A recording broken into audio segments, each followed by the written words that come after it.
In a shuttered room at Windsor Castle, an old man sat at a harpsichord and played for no one. He was blind, and had been for years. He was deaf enough now that he could barely hear the notes his own hands were finding from memory in the dark. His beard had grown long and white, and he wore a plain dressing gown, and he spoke sometimes to people who were not in the room. To friends 50 years dead, to a queen he did not know had died. There was a great deal he did not know. He did not know that a French emperor had risen and conquered half the world and fallen again while he sat here. He did not know that his own son now ruled in his place. Above all, he did not know that he was a king, that the crown of the United Kingdom still, by law, rested on his clouded head, and had rested there longer than almost anyone then alive could remember. His name was George, the third of that name to reign, and the world had long since decided what he was.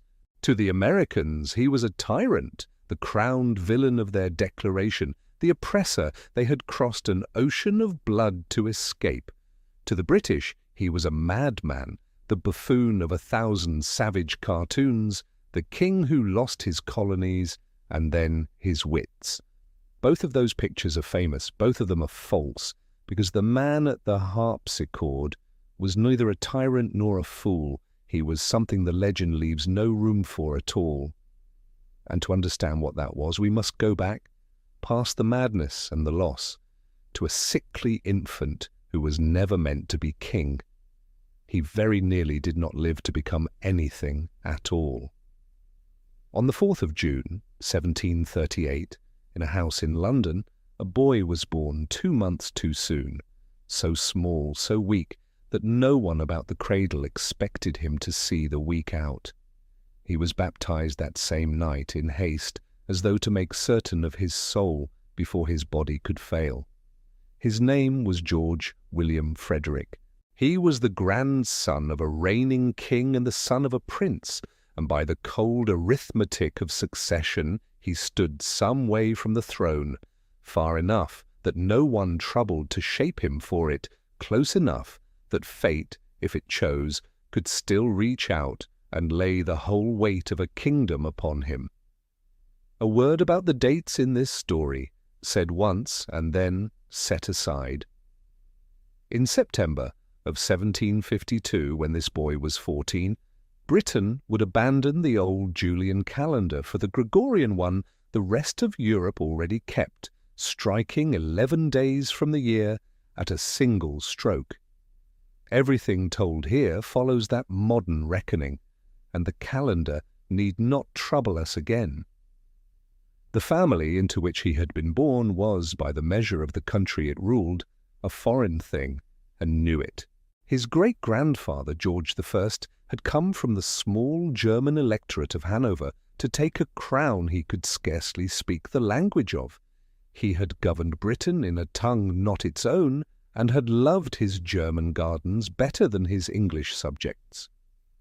His grandfather, George II, was more comfortable in London than his father had been, but still German to the bone, still happier at the head of his Hanoverian soldiers than in the councils of Westminster. The Hanoverians were Protestant and legitimate and secure, but they were not, in the deep sense, loved. They were a dynasty of accents and absences, of quarrels between fathers and sons so bitter that they had become a family tradition. And into that tradition the small, sickly boy of 1738 was born.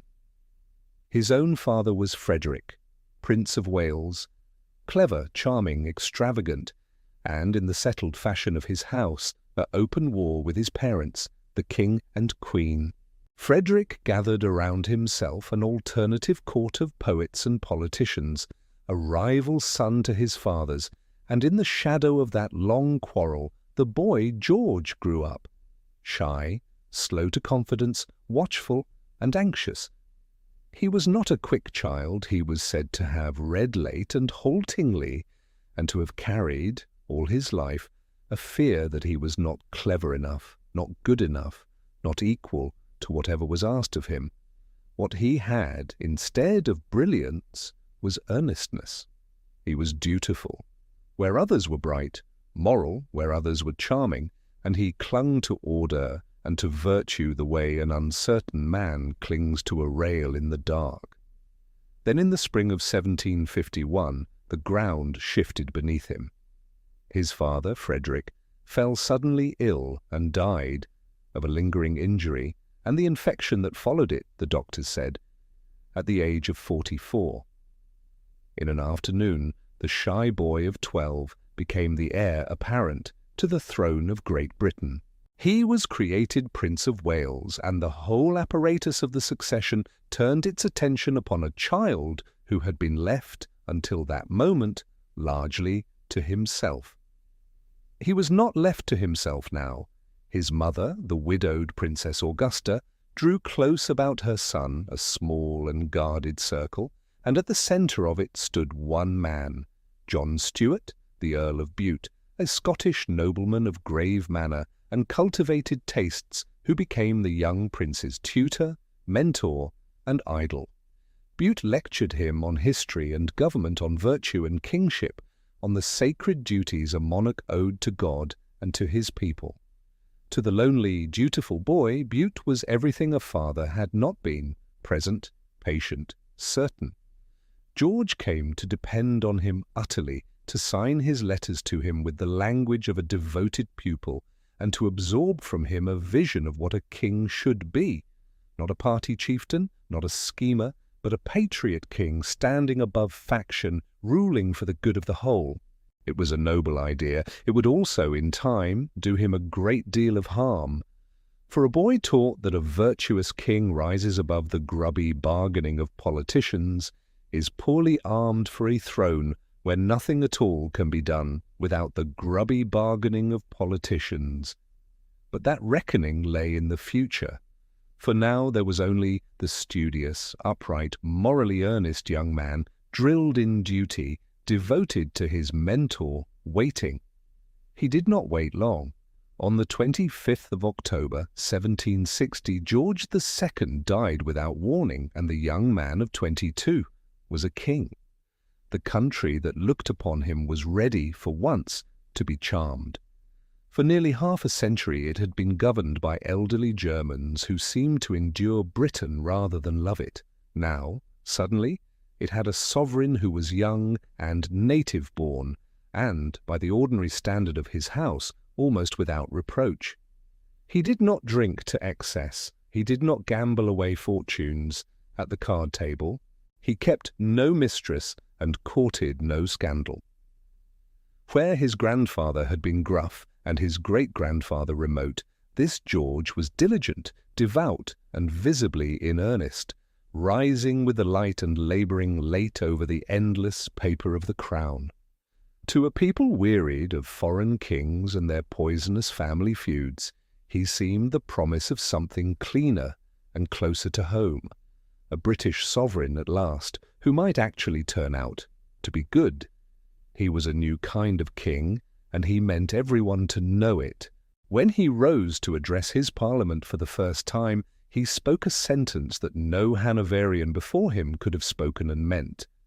"Born and educated in this country," he declared, "I glory in the name of Britain." The words were carefully chosen and long remembered, though not without argument even now.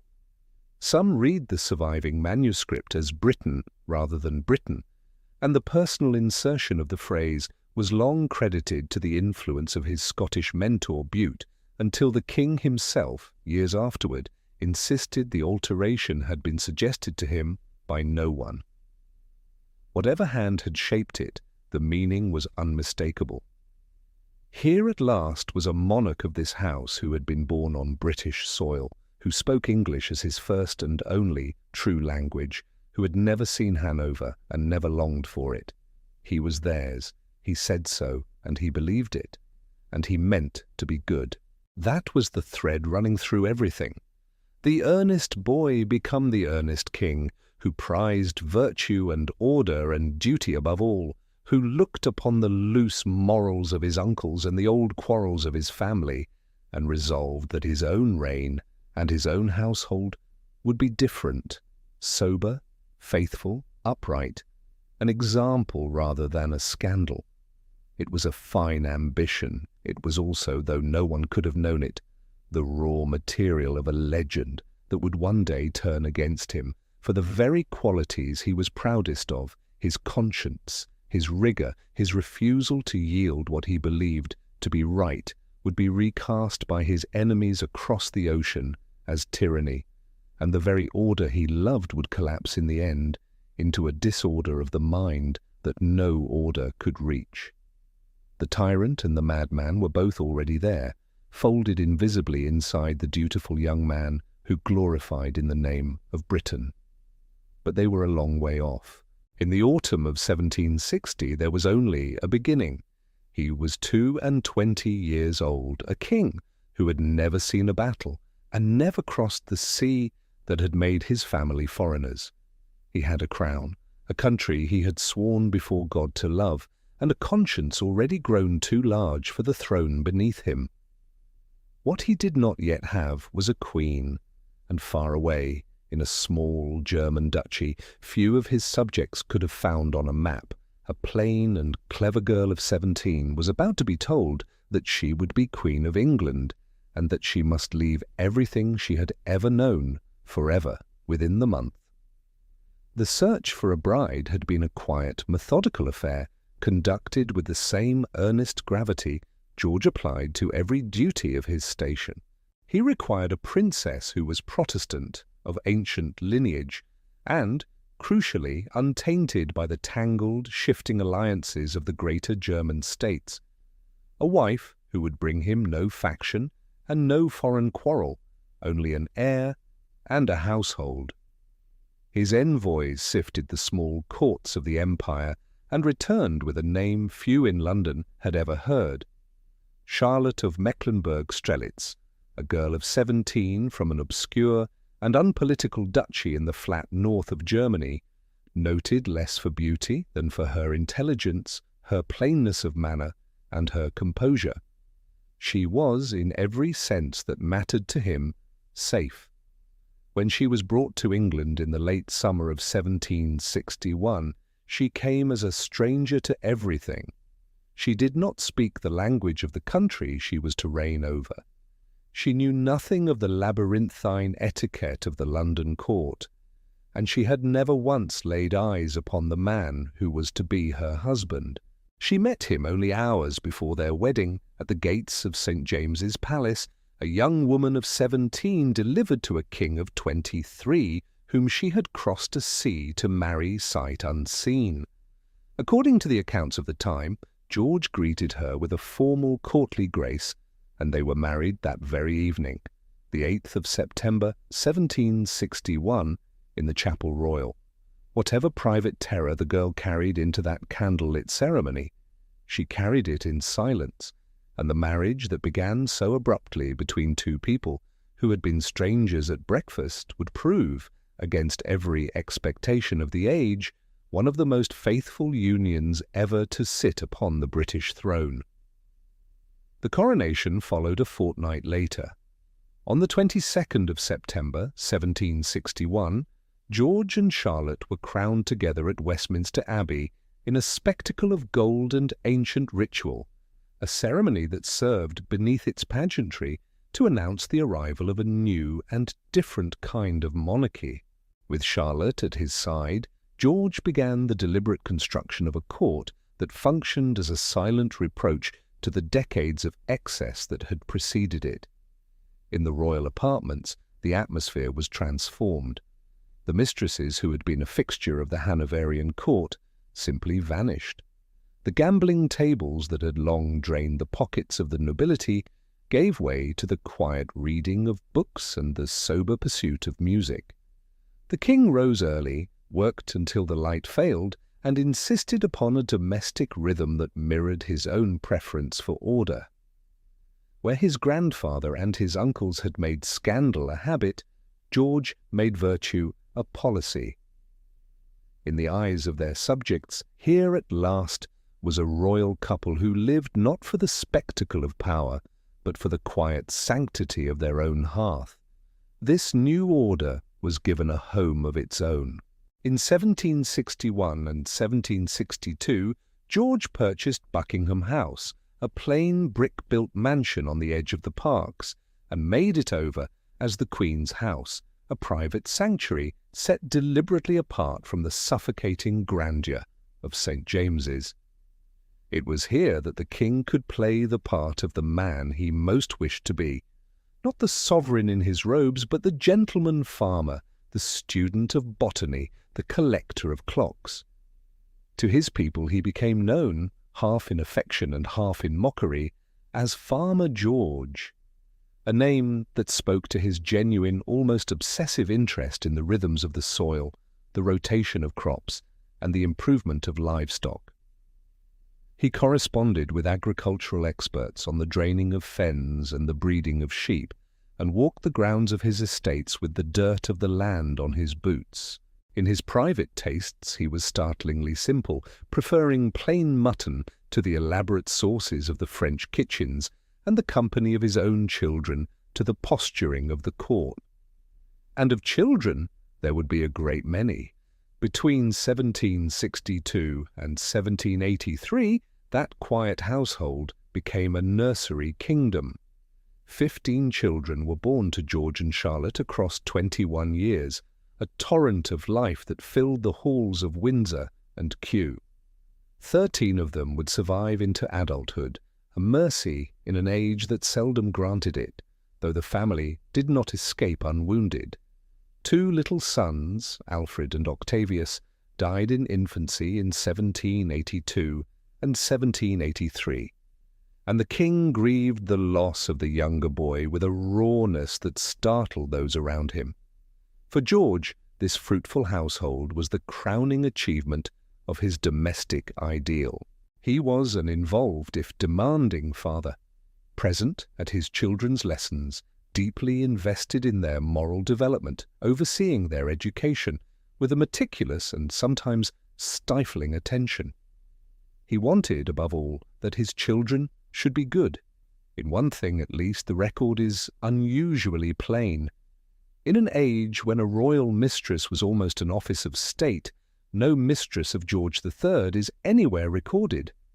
Among the kings of his house, whose affairs had been the common gossip of Europe, this was a rarity approaching the unheard of.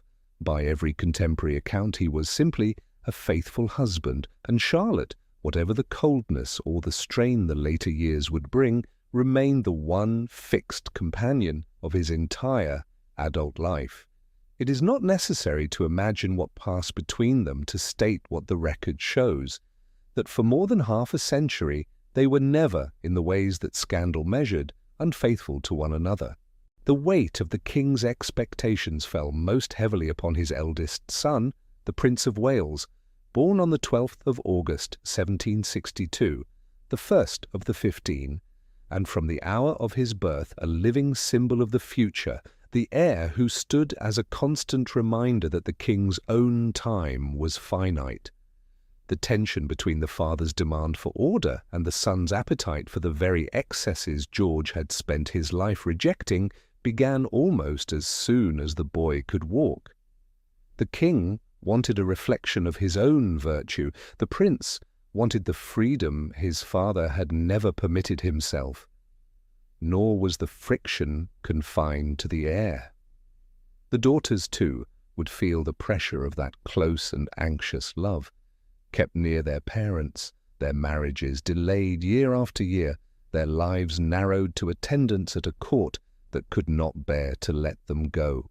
The very tenderness with which George had built his family carried within it the seed of its own unhappiness, and the Prince of Wales, in time, would come to watch his father's fortunes with the patience of a man who knew that everything, one day, must fall to him. Through the 1760s and 1770s, all the same, the domestic peace of the Queen's house remained the public face of the monarchy, a reign of prayer and porridge, of harpsichord recitals, and long walks in the gardens of Kew. To the outside observer, the king had achieved something close to the impossible. He had stripped away the vice and the foreignness that had haunted his predecessors and made the monarchy seem moral, decent, and remarkably, almost boringly, human. He was a man who truly loved his wife, who truly cherished his growing library, and who truly believed that by being a good man he was, thereby, being a good king. But the machinery of the world is not moved by the goodness of men alone. He had spent his youth learning that a king must rise above the squalor of faction, and yet he had inherited a throne defined entirely by it. His ministers regarded him as a prize to be won or an obstacle to be moved. His parliament was a creature of patronage and influence, not of the high-minded constitutional theory he had studied as a boy. The more he sought to exert himself, the more he was accused of interference. The more he withdrew into his private life, the more he was thought remote. For a while it seemed that a king might simply be a good man, faithful, frugal, surrounded by children, asleep by 11 and awake before the farmhands. But a crown is not a farm, and beyond the nursery walls the machinery of government was already turning. Ministers rose and fell, factions circled, and a young king who trusted too few and doubted himself too much would soon learn that the hardest thing about ruling was not the enemies abroad, it was the men who governed in his name at home. The young king had entered his reign with a singular, quiet ambition to be a man of honor in a world of shifting allegiances. He brought to his desk the habits of a clerk and the conscience of a churchman, believing that if he could only find the right men, the most virtuous, the most diligent, the most capable, he could steer his country clear of the factional squabbles that had defined the previous half-century. It was a vision of government that was, in its essence, profoundly constitutional, and it was also profoundly naive. George did not yet understand that the British monarchy was not an instrument of absolute will, but a delicate, creaking apparatus of patronage, influence, and parliamentary management. He could choose his ministers, he could not govern without a majority in the House of Commons. He was the sovereign, and he was also, in a sense, he was slow to grasp, the prisoner of the system he had inherited. His early reliance on the Earl of Bute was the first of these hard lessons. Bute, John Stuart, the Scottish nobleman who had been his tutor and idol, was a man of high principle and limited political reach, a mentor elevated in 1762 to First Minister. To the country he seemed not a statesman but a royal favourite, an intruder in the machinery of Westminster, and worse, a Scot at the elbow of an English king. In the coffee-houses and the taverns the cry went up that the young sovereign was being led astray, that the court was becoming a cabal, that the independence of Parliament itself was under threat. The king, in his earnestness, saw only the slanderous gossip of men who put their own power before the good of the realm. He did not see that by leaning so heavily upon a single beloved figure, he had painted a target upon his own back. When Bute, worn down by relentless hostility, resigned in 1763, the king was left exposed, stripped of his most trusted counsel, and forced to navigate a landscape of political men who cared little for his virtue and everything for their own influence. What followed was a dizzying, frustrating carousel of instability, and the decade of the 1760s became a grim lesson in the limits of royal power. Driven by a desperate need to find a ministry that was both efficient and loyal, the king cycled through one administration after another. George Grenville held office from 1763 to 1765. The Marquis of Rockingham and his Whigs followed for a single fractious year from 1765 to 1766. Then came the ministry nominally led by the greatest statesman of the age, William Pitt the Elder, newly ennobled as the Earl of Chatham, which limped on from 1766 to 1768 as its chiefs sank into ill health and seclusion. After Chatham came the Duke of Grafton, and after Grafton at last, a measure of calm. 7 years, and no fewer than 5 men at the head of affairs. No combination seemed able to command the Commons for long, and each collapse left the young king more convinced that the political world was a treacherous place, and more determined to hold its threads himself. It is worth pausing on the name of Pitt, for the confusion it invites has clouded the whole reign. The Pitt who dominated the 1760s was Chatham, the father, the thunderous elder statesman of the 7 Years' War. His son, the younger Pitt, whose name would one day be bound to the king's own darkest years, was in this decade still a schoolboy, and would not take office until 1783. 2 men, 1 surname, a generation apart. Through all of it the king wrote. He wrote letters of agonizing detail, his hand often cramping from the effort of recording his thoughts, his anxieties, and his instructions to his ministers. He wanted to know everything, to read every dispatch, to scrutinize every appointment, to master every column of the estimates, hoping that if he could only be diligent enough, he might impose order upon the chaos. It was the temperament of the collector and the cataloguer turned upon the business of state, nothing too small to be noticed, nothing to be left to chance. To the king it was simply duty. To his enemies it was something more sinister, for this same intense, granular involvement is precisely what his critics would distort. There were those, both in his own time and in the centuries that followed, who accused him of scheming to revive the spectre of royal absolutism, of seeking to bypass Parliament and to rule through a private cabal of king's friends. The charge had a birthplace. It grew chiefly out of the polemic of the Rockingham Whigs, the party turned out of office, who found it useful to explain their own exclusion as the work of a sinister court conspiracy against the Constitution. It was a story that flattered the tellers, and it endured. But the soberer reading of the archival evidence, widely held by modern historians, paints a very different picture. The king was not trying to destroy the Constitution. He was trying doggedly to make it work. He felt the burden of his coronation oath as a physical weight, convinced that he stood as the ultimate guarantor of the law and the defender of the public interest against the grasping ambition of the political classes. He was not a tyrant in the making. He was an active but conventional constitutional monarch defending the ordinary powers of the crown, and perhaps too dutiful, too scrupulous for his own good. The fiscal crisis that took root in the middle of the decade was the crucible of this misunderstanding. Grenville's ministry, staring at the crushing debt left by the 7 Years' War, looked across the Atlantic for a new source of revenue, and in 1765 carried through Parliament a tax upon the colonies. It is essential to see this plainly, for the legend depends upon its being forgotten.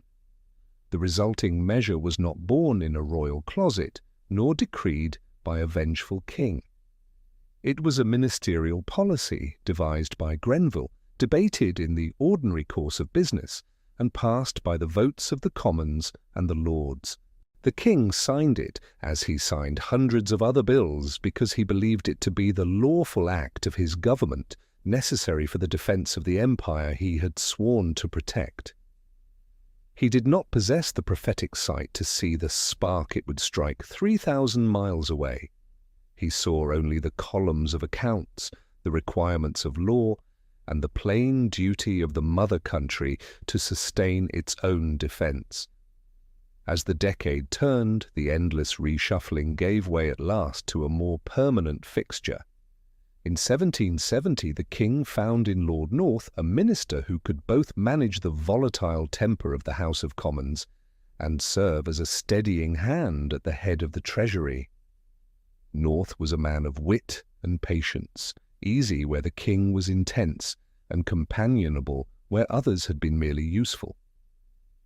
For the first time in his reign, George felt something like stability, a ministry that might endure. And endure it did. North would hold office for 12 years, through the whole long agony that was coming until 1782. For now the king could turn, with relief, to the matters he truly loved: his books, his instruments, his growing family at the Queen's house. He believed he had reached a settlement. He had his ministers, he had his parliament, and he had a clear sense of his responsibilities. And in the very moment he judged the storms of his reign to be behind him, the largest of them all was beginning to gather, unremarked, upon the far side of the ocean.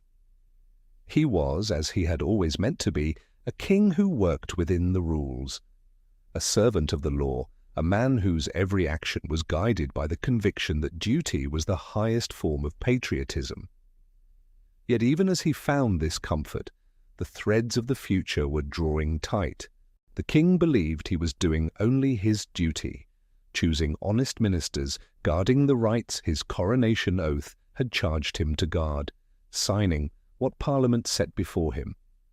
But 3,000 miles across the Atlantic, that same ordinary machinery of taxes and statutes and stamped paper was grinding against a people who had begun to ask by what right a distant Parliament could reach into their pockets at all. A single act, passed almost as routine, was about to put the king's face on a quarrel that was never truly his, and turn a dutiful man into the most hated name in America. Behind the curtain of state, away from the grinding gears of the cabinet and the increasingly discordant reports from the American colonies, there lived a man of insatiable curiosity, a king who looked upon the world not merely as a territory to be governed, but as a vast, intricate clockwork that demanded to be understood.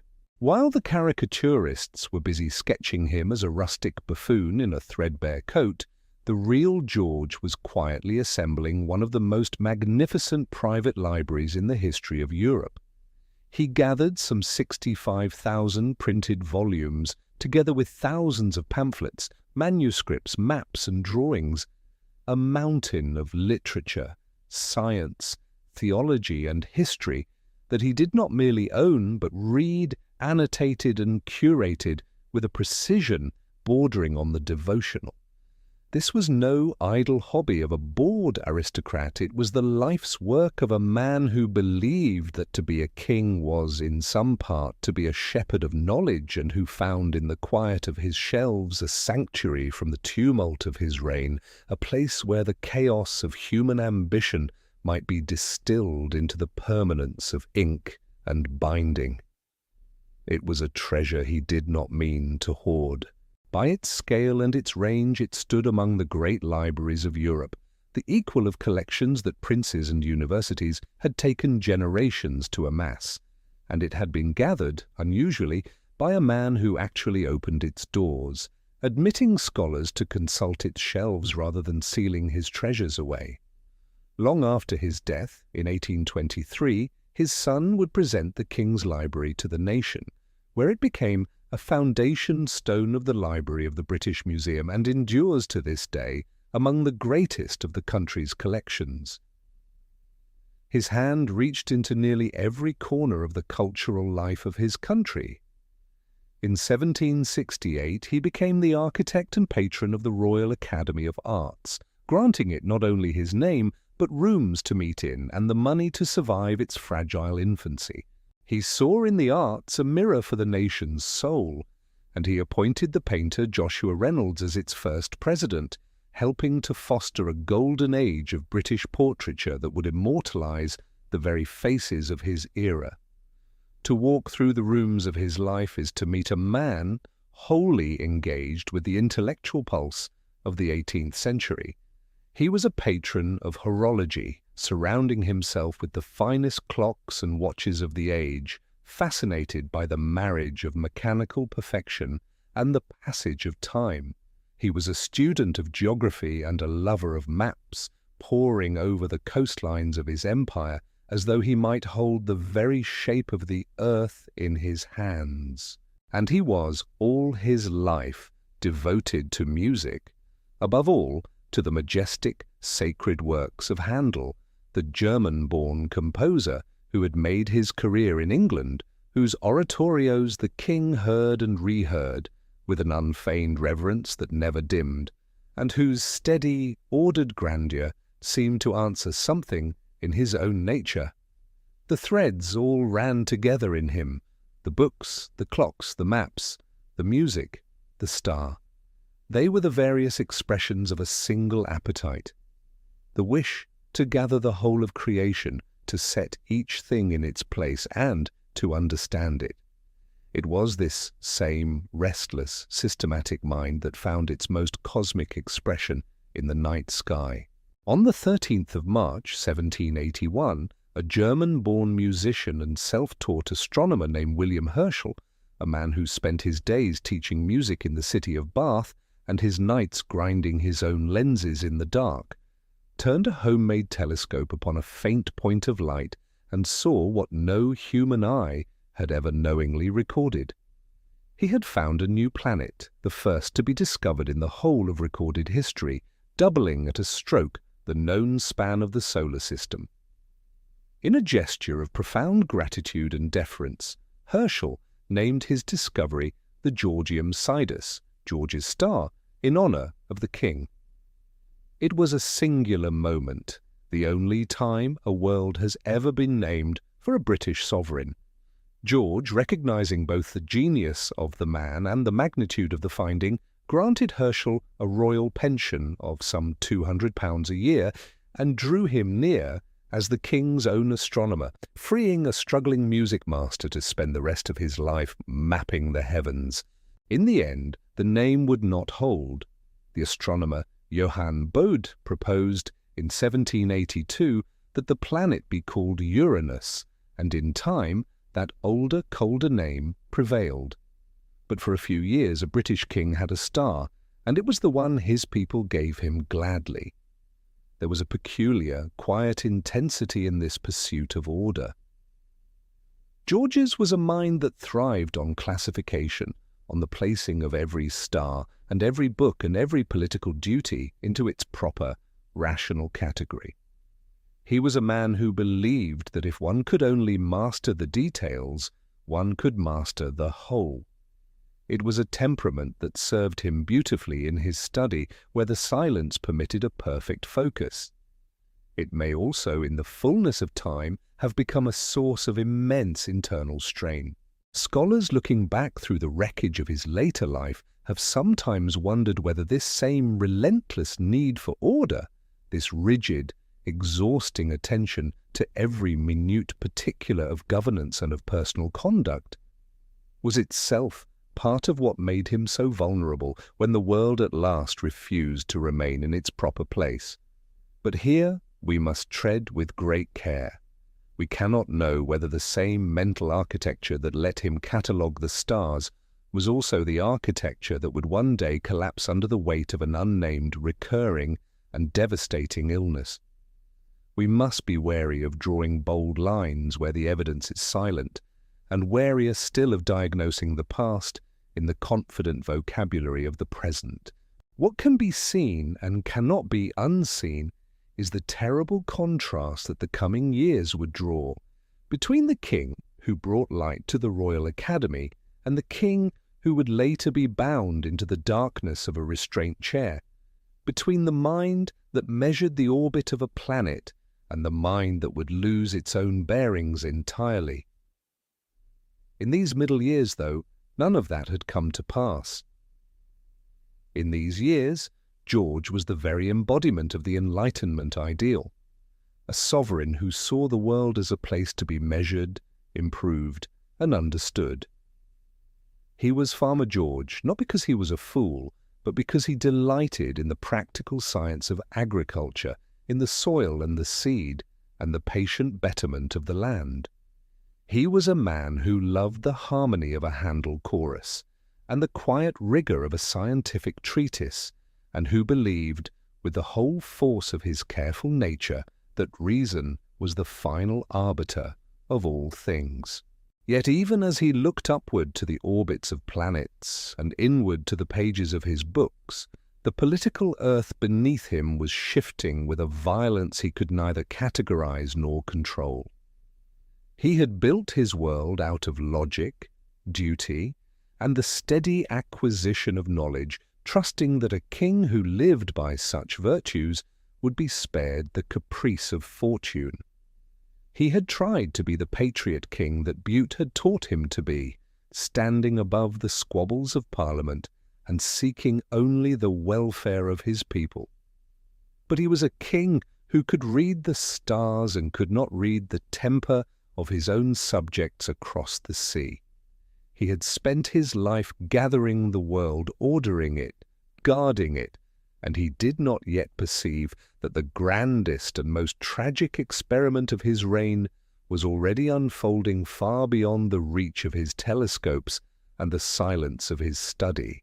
Here, then, was the paradox the legend cannot hold. The man remembered as a brute and a fool had put his name upon a planet and his fortune behind a nation's art and learning. He collected books and stars and clocks as if the whole ordered world could be gathered, catalogued, and kept safe under one careful mind. But the world would not be kept. Beyond his libraries and observatories, an ocean away, a rebellion was gathering that no telescope could have shown him, and it would carry his name into history not as a patron of light, but as a tyrant. In the ordered calm of his library, an ocean away, the machinery of a different kind of order was beginning to shudder and crack. The 7 Years' War had been a triumph of unparalleled scale, expanding the British map to take in vast reaches of Canada and India, yet the ledger told a story of exhaustion.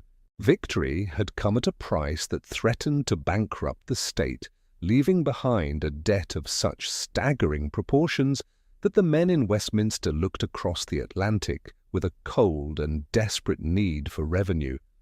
The colonies had been defended by British blood and treasure. It seemed only just that they should now help to bear the cost.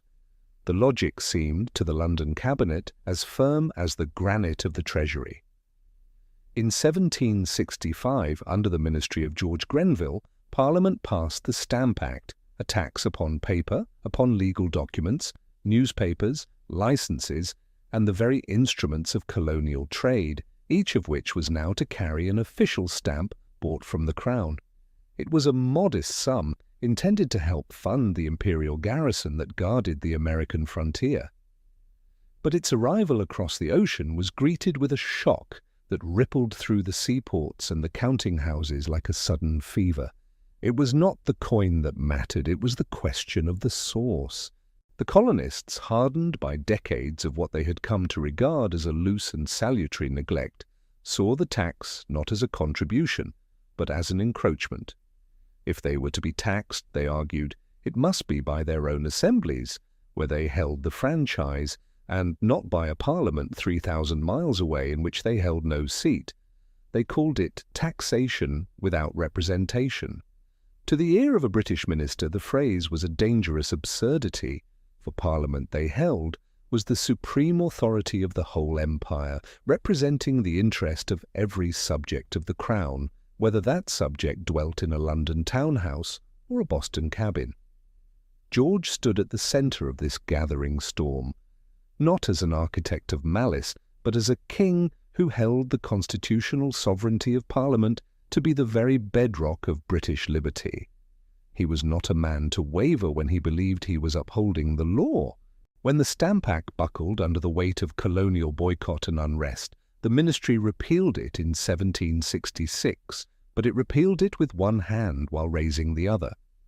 In the same season, Parliament passed the Declaratory Act, asserting its right to bind the colonies in all cases whatsoever. It was a declaration of pure principle, a line drawn in the shifting sand. To the Americans it proved that the danger had never truly been a single tax, but the whole question of where they stood within the empire and by whose word they might be governed. The years that followed became a slow, grinding escalation of provocation and retreat.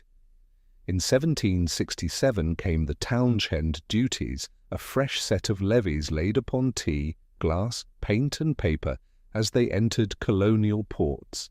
Again the Americans protested and boycotted, again the trade of the mother country suffered, and again London was forced to draw back, though never all the way, for the duty upon tea was kept precisely to preserve the principle. To keep order in the increasingly turbulent streets, troops were sent to Boston, and the presence of armed soldiers among a resentful people did what such things always do. In 1770, a nervous knot of redcoats fired into a jeering crowd, and 5 colonists lay dead upon the snow. It was a small and squalid affray by the measure of what was coming, but the name it was swiftly given, the Boston Massacre, travelled far, hardening the sense on both sides of the ocean that matters had passed the point of easy mending. The king looked on with a mounting sense of frustration.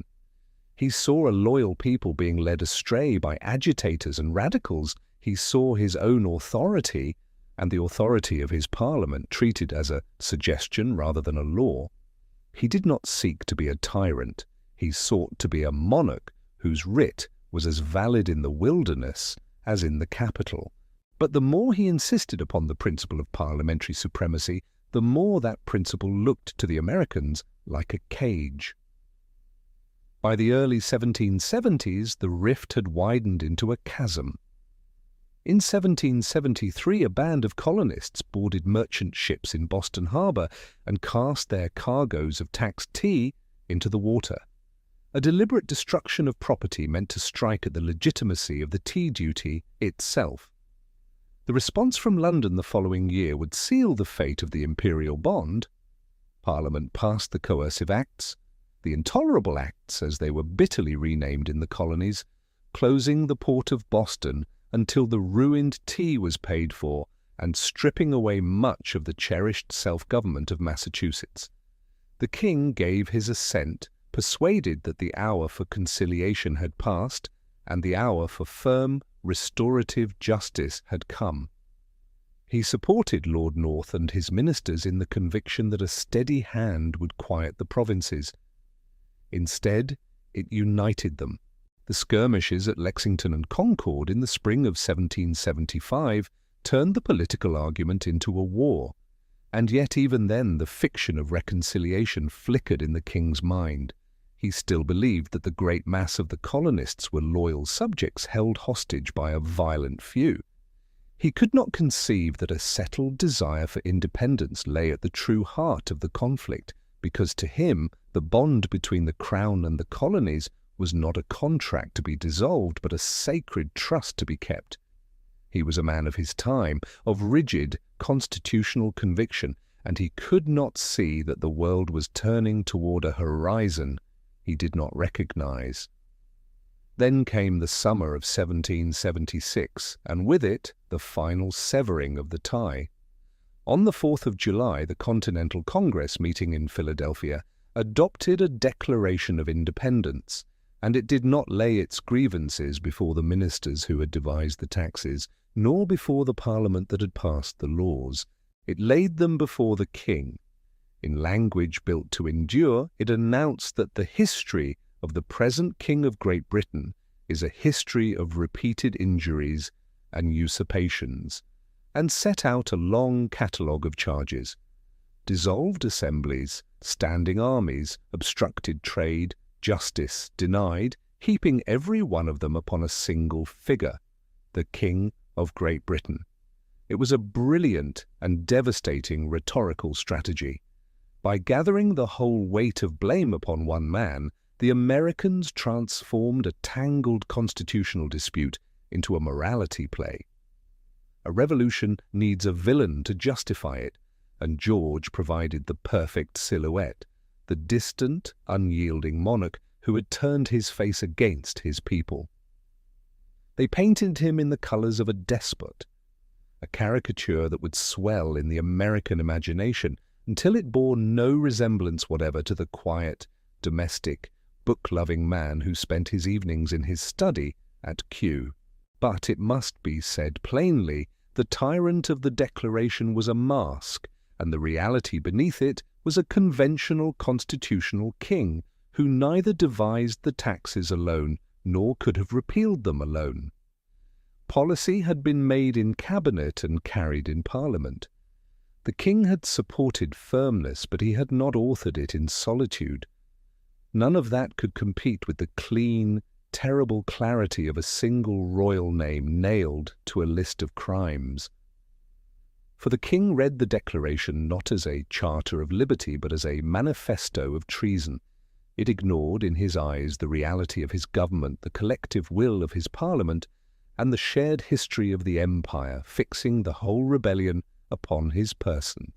He held his duty to the crown and to the law as an extension of his duty to God, and to be named an oppressor for defending the integrity of the state struck at the root of his sense of purpose. He was not, in his own reckoning, the man the Americans had drawn, and yet he was now cast irrevocably in the role, and there was no scraping the ink away. And so his name, the name he had sworn to make British, the name a planet had briefly carried into the heavens, was nailed to a document that would outlive every crown in Europe as a catalogue of tyrannies. In Philadelphia, they read it aloud to cheering crowds. In London, the king read it as rebellion. He believed, as his ministers and his parliament believed, that a nation which surrendered its authority once would surrender it forever. He would not surrender it. What followed was not a debate, but a war, and it would take from him something he valued far more than he had ever admitted. What followed the Declaration was not a debate, but a war, and it opened as a wound the king could not close. When George III sought to reassert the authority his coronation oath had charged him to guard, what met that authority was a nation that had ceased to exist as he understood it, no longer 13 quarrelsome colonies bound by charter to the crown, but a self-declared republic that acknowledged no king at all. He watched as the map of the world, painted so carefully in the red of his empire, began to fray at the edges, and for every soldier sent across the Atlantic, the distance between the sovereign and his subjects seemed to double. The rebellion he had expected to be a season's work was becoming the labor of years. The war had begun in the hope of a swift, surgical correction, a show of force that would remind the colonies of their place within the constitutional order and send them, chastened, back to their assemblies. But the geography of America was a silent, suffocating adversary.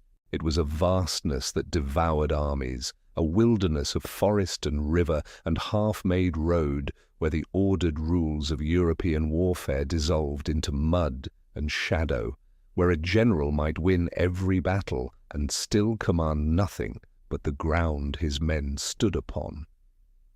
Supply lines stretched 3,000 miles across the ocean. An order, written in London, arrived 2 months stale. By the autumn of 1777, the initial confidence of his ministers had begun to curdle into a grimmer understanding that this was not a riot of agitators to be scattered, but the organized resistance of a continent. When the news came that General Burgoyne had surrendered an entire army at Saratoga, it struck London with the force of a tectonic shift.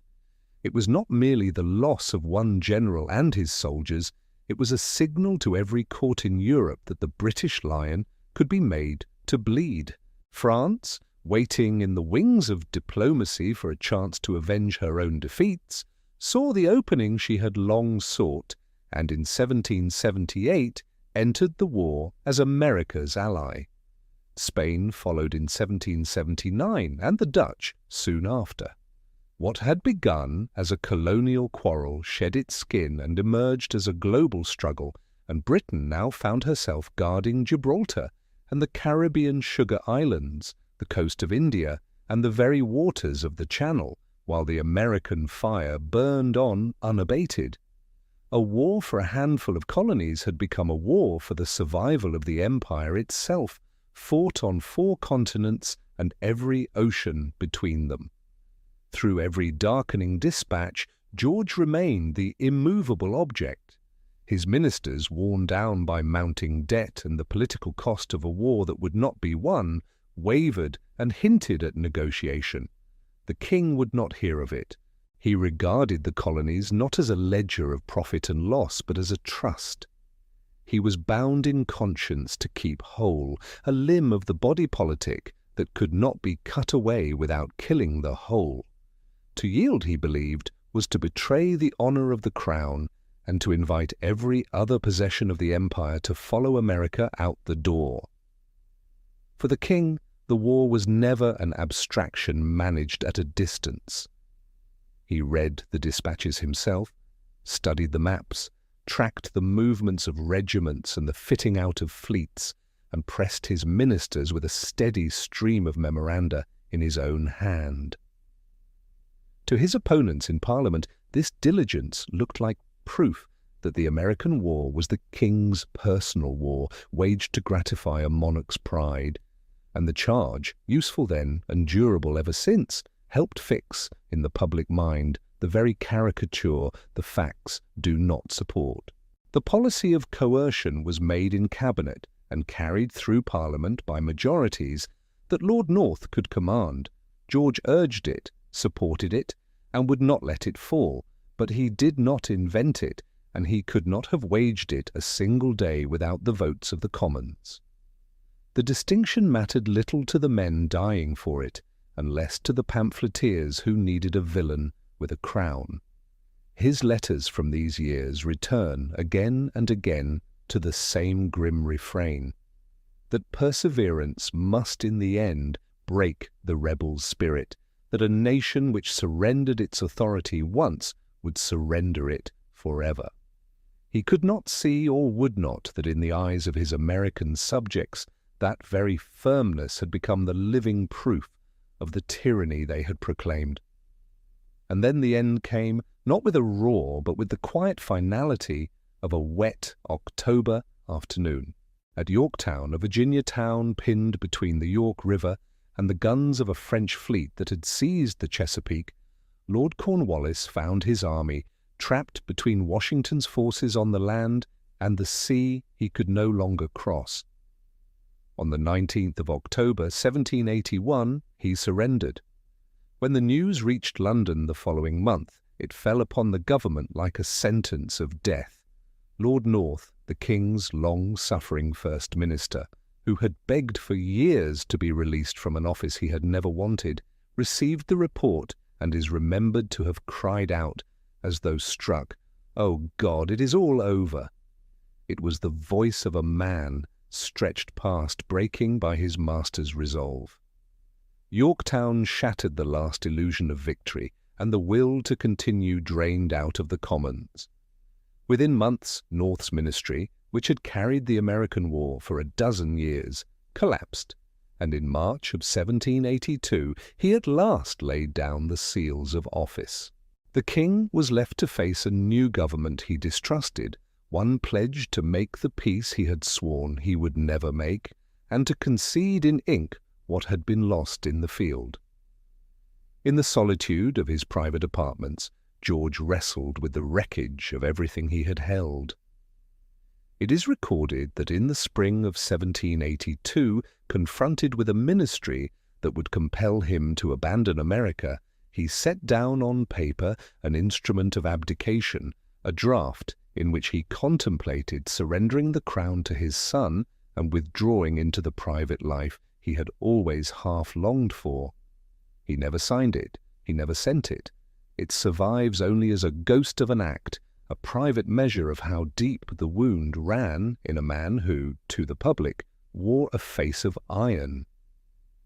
Whatever despair moved his pen, he mastered it, folded the paper away, and turned back to the business of a kingdom that still, whatever it had lost, required a king.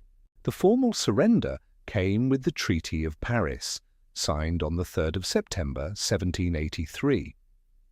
The independence of the United States was acknowledged in law, the boundaries redrawn, and the empire George had inherited was, in the West, irrevocably diminished. 2 years later there arrived in London a figure who embodied the whole reversal. John Adams, the First Minister of the new Republic, presented at the court of St. James's to the very king his countrymen had named a tyrant. George received him with a stiff, painful, and entirely dignified grace. He did not lash out, nor stage a performance of bitterness. He acknowledged the new nation with a clear-eyed civility that surprised those who had expected rancour. He had fought for what he believed was his duty, and he had lost, and he met the loss standing. The humiliation of the peace did not shatter his routine. If anything, it drove him further into the life of the country gentleman he had always wished to be.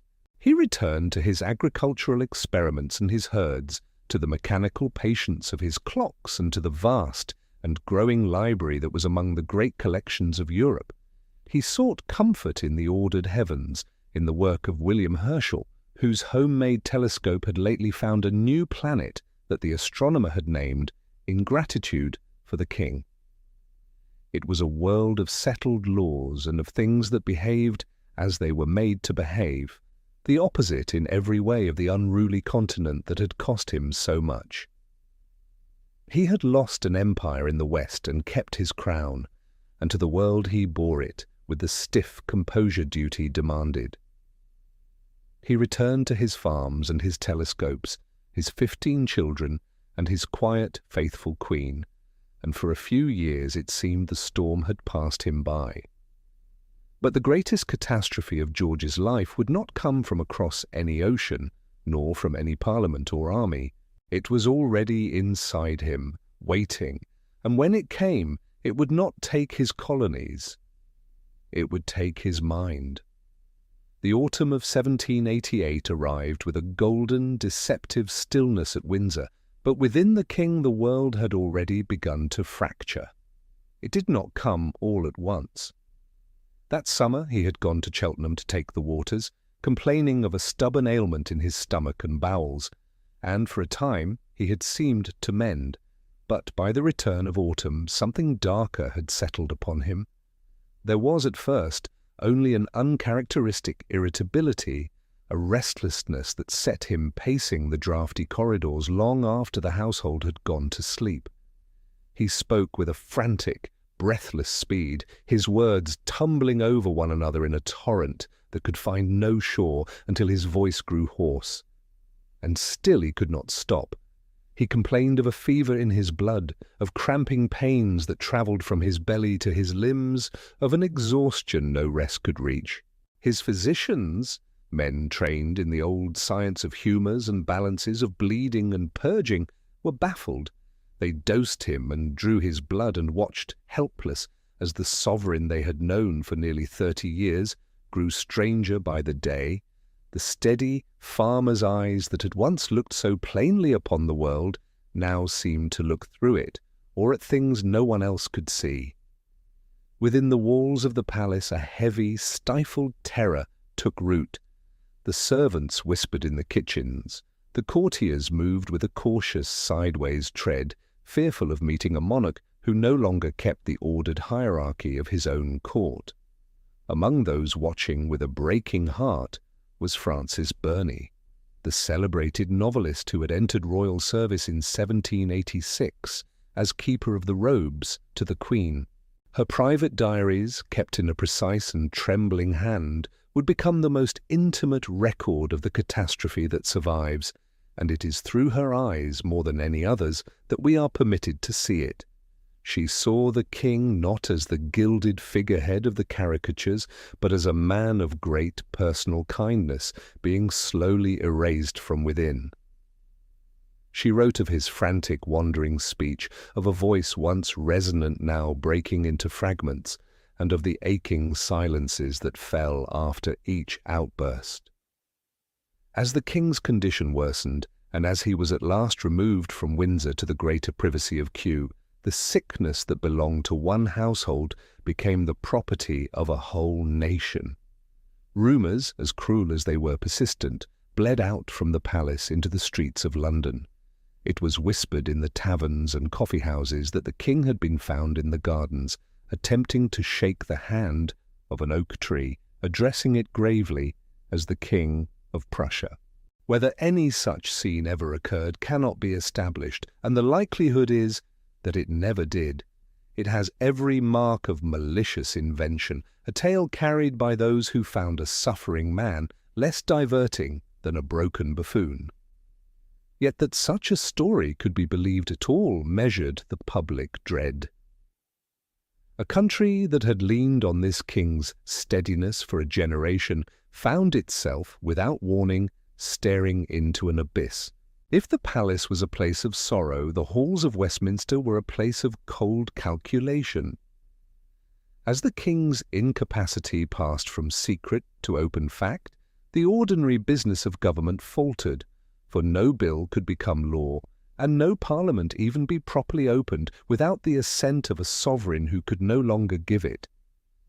Into that vacuum poured a struggle for power that would come to be called the Regency crisis, and it set the Constitution itself a question it had never faced. If the king could not rule, who should rule in his place, and by what right? William Pitt, the young and stiff-backed First Minister, whose fortunes were bound to the king's, argued that only Parliament could confer a regency, and that Parliament was free to hedge that regency about with limits. Against him stood the flamboyant Charles James Fox, who argued that the Prince of Wales possessed an inherent right to assume his father's power the moment that power fell vacant. It was a strange reversal, the great Whig champion of Parliament's rights now pleading the hereditary claim of a prince, and the king's own minister insisting upon the supremacy of Parliament, and it turned upon a single, unspoken fact: whoever became regent would make and unmake ministries at his pleasure. For the Prince of Wales, his father's ruin was the opportunity of a lifetime. The heir, whose extravagance and debts had been a standing grief to the king, made little secret of his expectation. His friends were already apportioning the offices of a government not yet born, and Fox's party gathered about the sick-room in the confidence of men awaiting an inheritance. The spectacle was an ugly one, a family emergency conducted as a scramble for the spoils, the succession weighed and measured while the king still breathed and raved a few rooms away. A regency bill was drawn up and pressed through the early stages of Parliament in the first weeks of 1789, its terms fixing the very limits Pitt had fought for, and it wanted only a little more time to become the law that would set the son over the father's realm. Nor did the illness spare the Queen. Charlotte, who had shared his bed and borne his 15 children, was kept apart from her husband for his safety and her own, and those who saw her in those months found her worn to the bone with dread. Her hair, it was said, gone grey with the strain of a single winter. The household that George had built as a refuge of order and affection, the domestic kingdom that was his proudest work, had become a place of locked doors and lowered voices, of physicians conferring in corridors, and a queen weeping where her children could not see. The king, meanwhile, was a prisoner of his own household. His physicians, unable to name the source of his affliction, whether some disorder of the blood, such as later ages would call porphyria, a recurrent mania of the kind others would come to call bipolar, or some malady of the nerves for which they had no word at all, fell back on the only remedies they knew: restraint and force, and the drawing of blood. It is to Burney that we owe the moment that fixed the whole tragedy in a single image.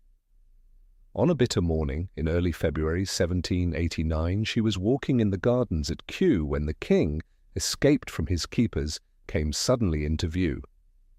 He called out to her across the frozen grass, and she, forbidden by her office to approach, at first fled.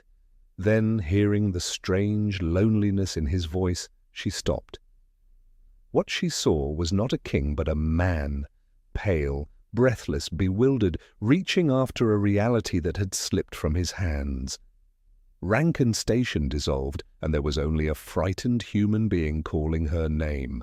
The methods by which they kept him contained were, by the measure of any later age, an affront to the very person they were meant to serve. When his agitation grew beyond the strength of his attendants, he was confined, his movement checked, his body bled and blistered and dosed with medicines that left him hollow and lethargic.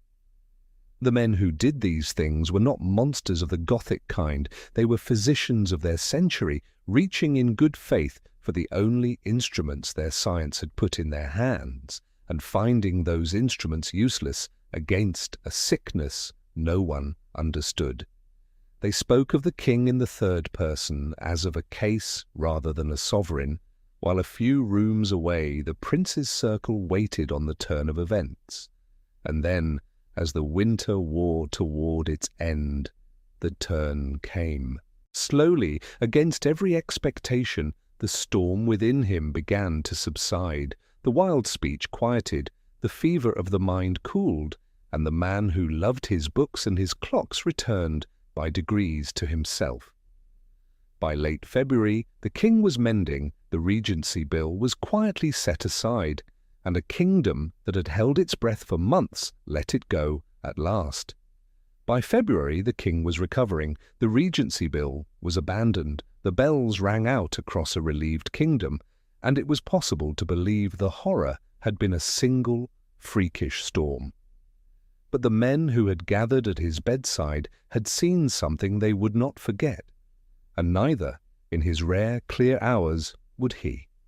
For into the sick-room had come a country clergyman with a reputation for managing the deranged, a doctor whose methods would follow the king for the rest of his life. His name was Willis, and the cure he brought was crueller than the disease. The management of a royal mind in the winter of 1788 called for a kind of authority that bordered on the sacrilegious, and the man who supplied it came not from the College of Physicians, but from a country rectory.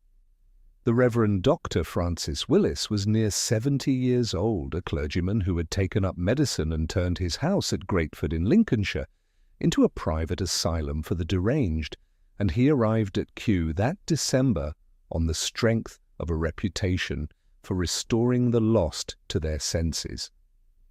He did not come with the diffidence of a court physician anxious before his sovereign. He came as a master of men, his own son John at his side, to assist him. He regarded the king's condition not as a bodily ailment to be soothed, but as a disorder of the will to be subdued. To Willis, the frantic speech and ceaseless motion of the sovereign were not the symptoms of some biological mystery, but the signs of a mind that had slipped its discipline, and his philosophy was as plain as it was pitiless.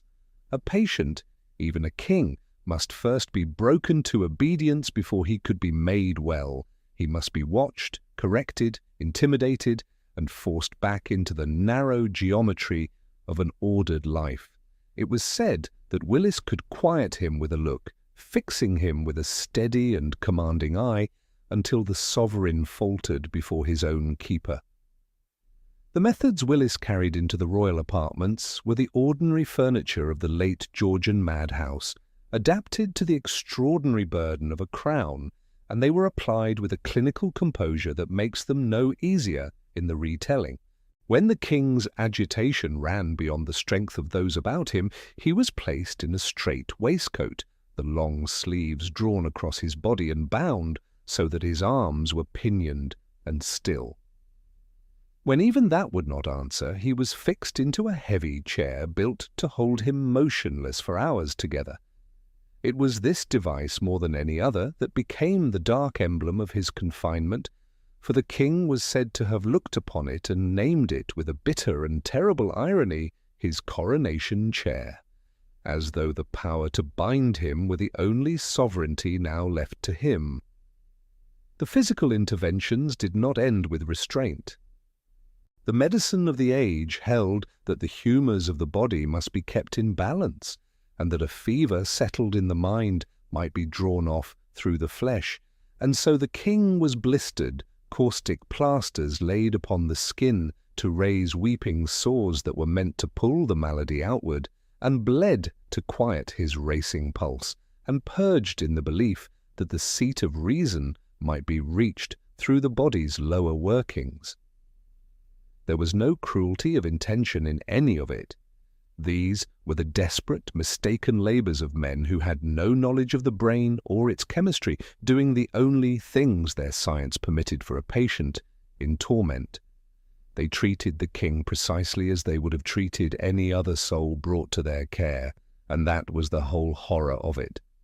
The majesty of the British crown brought him no exemption from the discipline of the asylum. It only made his subjection the stranger to behold. There was a moral vertigo in the sight of these men laying their hands upon the sovereign. The servants of the household, bred to bow and to withdraw, were made to watch as their master was held down, fixed in the chair, and rebuked by a country parson who addressed him as one might a wayward child. Fanny Burney, who remained a faithful and stricken witness, marked the desolate change that had come over the palace. The rooms that had lately been filled with the quiet domestic industry of a learned king had become places of struggle and distress, and every raised voice, every weeping hour that carried through the corridors, fell upon the household as a violation of the person of the king. Here was a man who had prized his dignity above nearly everything, who had spent his life striving to be a moral example to his people, and that dignity was stripped from him afresh each time the door of his chamber opened. The Queen was kept from his rooms, his elder sons hovered at a careful distance, and the anointed head of the realm passed his hours in the keeping of hired men who watched him as they would have watched any inmate of a private madhouse, because that, for the season of his affliction, was precisely what he had become. Beyond the walls of Kew, the king's affliction had become the business of the state.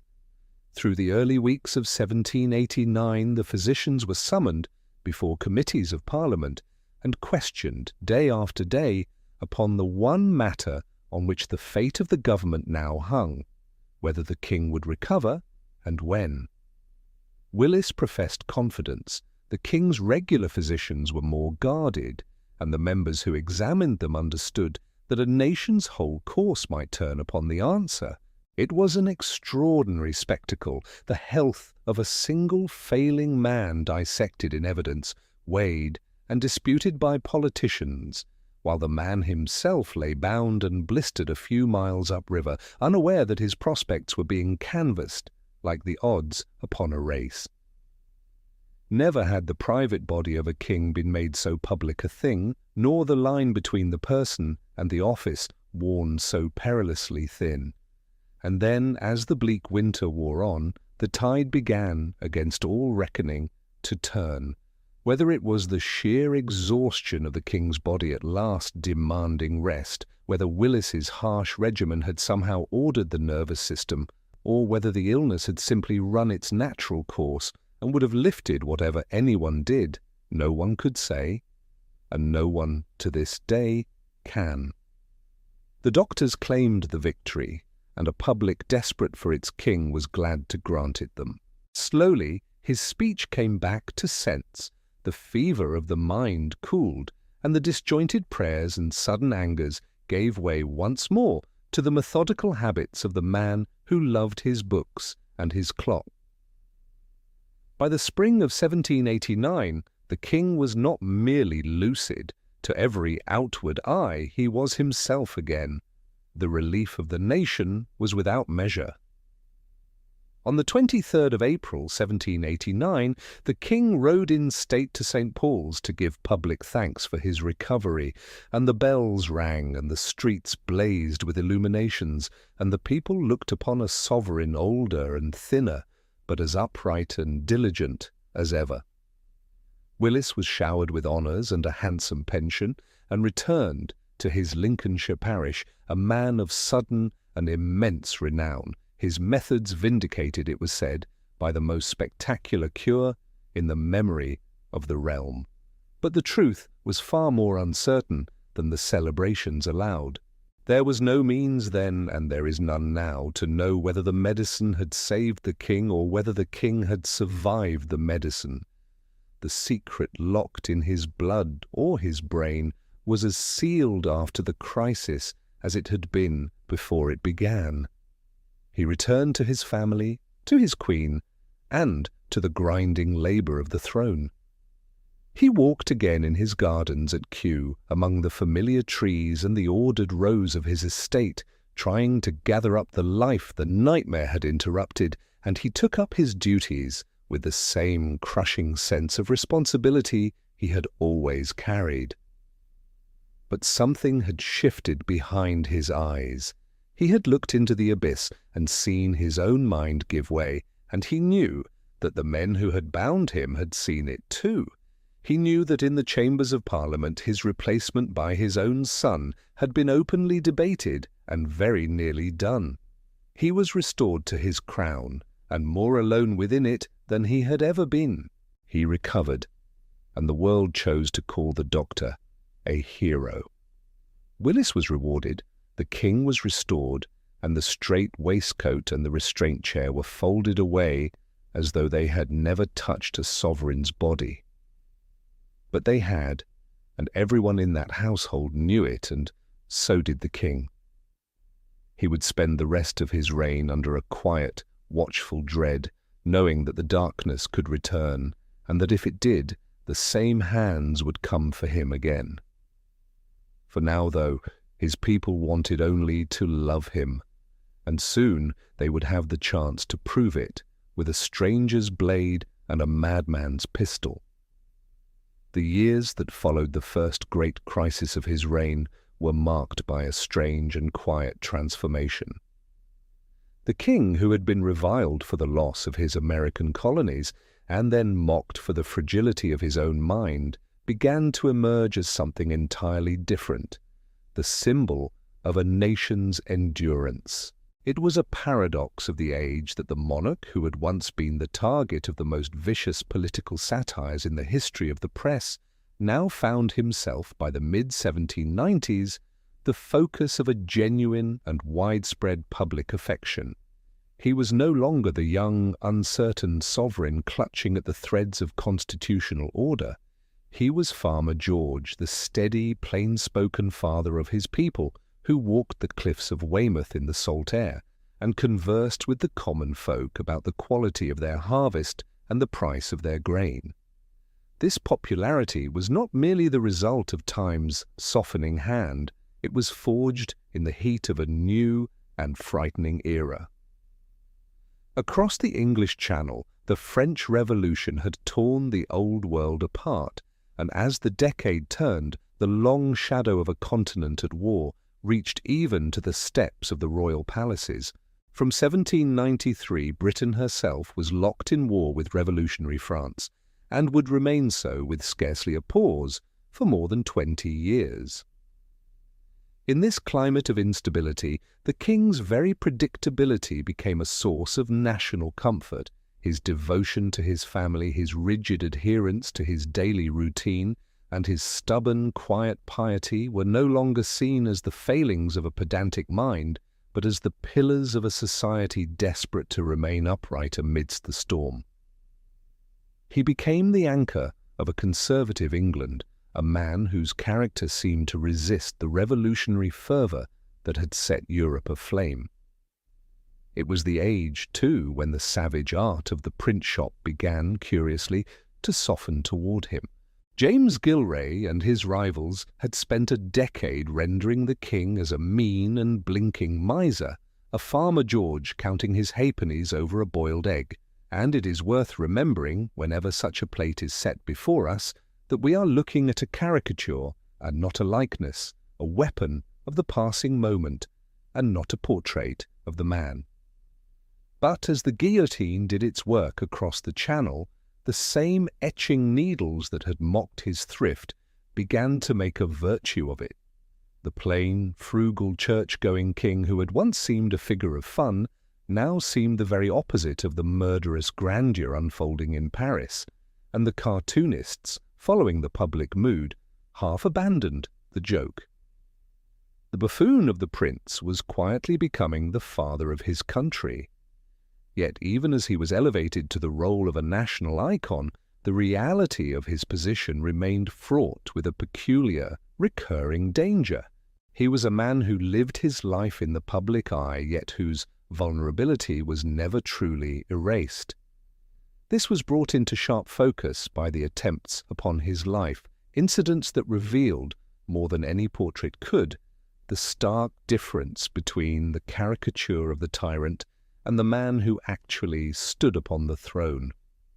On the 2nd of August, 1786, as the king alighted from his carriage at the gate of St. James's Palace to hold a levee, a woman named Margaret Nicholson stepped forward from the little crowd of petitioners with a folded paper in her hand. As he inclined to receive it, she drove a worn dessert knife at his breast. The thin blade bent against his coat and did him no harm. The king did not cry out or recoil. He steadied himself, and as his attendants seized the trembling woman, he was reported to have urged them not to hurt her, that she was mad, and to be pitied rather than punished. When it was found that she was indeed sunk in a settled derangement, he insisted she be used not as a criminal, but as a patient, and she was confined to Bethlehem rather than sent to the scaffold. The affair was told throughout the kingdom not as an act of treason, but as the misfortune of a broken mind, and the king's instinctive mercy toward the hand that had struck at him only deepened the public sense of his goodness. 14 years later, the shadow returned, this time in a crowded playhouse. On the evening of the 15th of May, 1800, as the king entered the royal box at the Theatre Royal in Drury Lane and turned to acknowledge the house, a man named James Hadfield rose in the pit and fired a pistol at him. The ball buried itself in the timber of the box, a hand's breadth from where he stood. The theatre broke into terror and uproar, and the king did not move. He would not leave, nor suffer the performance to be stopped. He stood his ground before the whole assembly, and when the first shock had passed, the audience rose as one and sang "God Save the King" until the rafters rang. It was at once high theatre and genuine gravity, a display of composure that seemed to gather the loyalty of a frightened nation into a single hour, and the account of it ran through the country faster than any dispatch. The trial that followed made law as well as history. Hadfield, it emerged, was a soldier whose head had been laid open by sabre cuts in the war against revolutionary France, and whose reason had never recovered. Defended by the great advocate Thomas Erskine, he was acquitted as a lunatic, unfit to answer for an act his shattered mind had driven him to. So novel an outcome demanded a remedy in law, and Parliament answered within weeks with the Criminal Lunatics Act of 1800, which provided for the safekeeping of those acquitted of crime by reason of insanity, rather than turning them loose or hanging them. It was, in its quiet way, a reform the king's own history had helped to prepare. A sovereign who had himself been bound and watched, as a man out of his senses, now presided, without a word of it spoken aloud, over a gentler settlement of the law's account with the mad.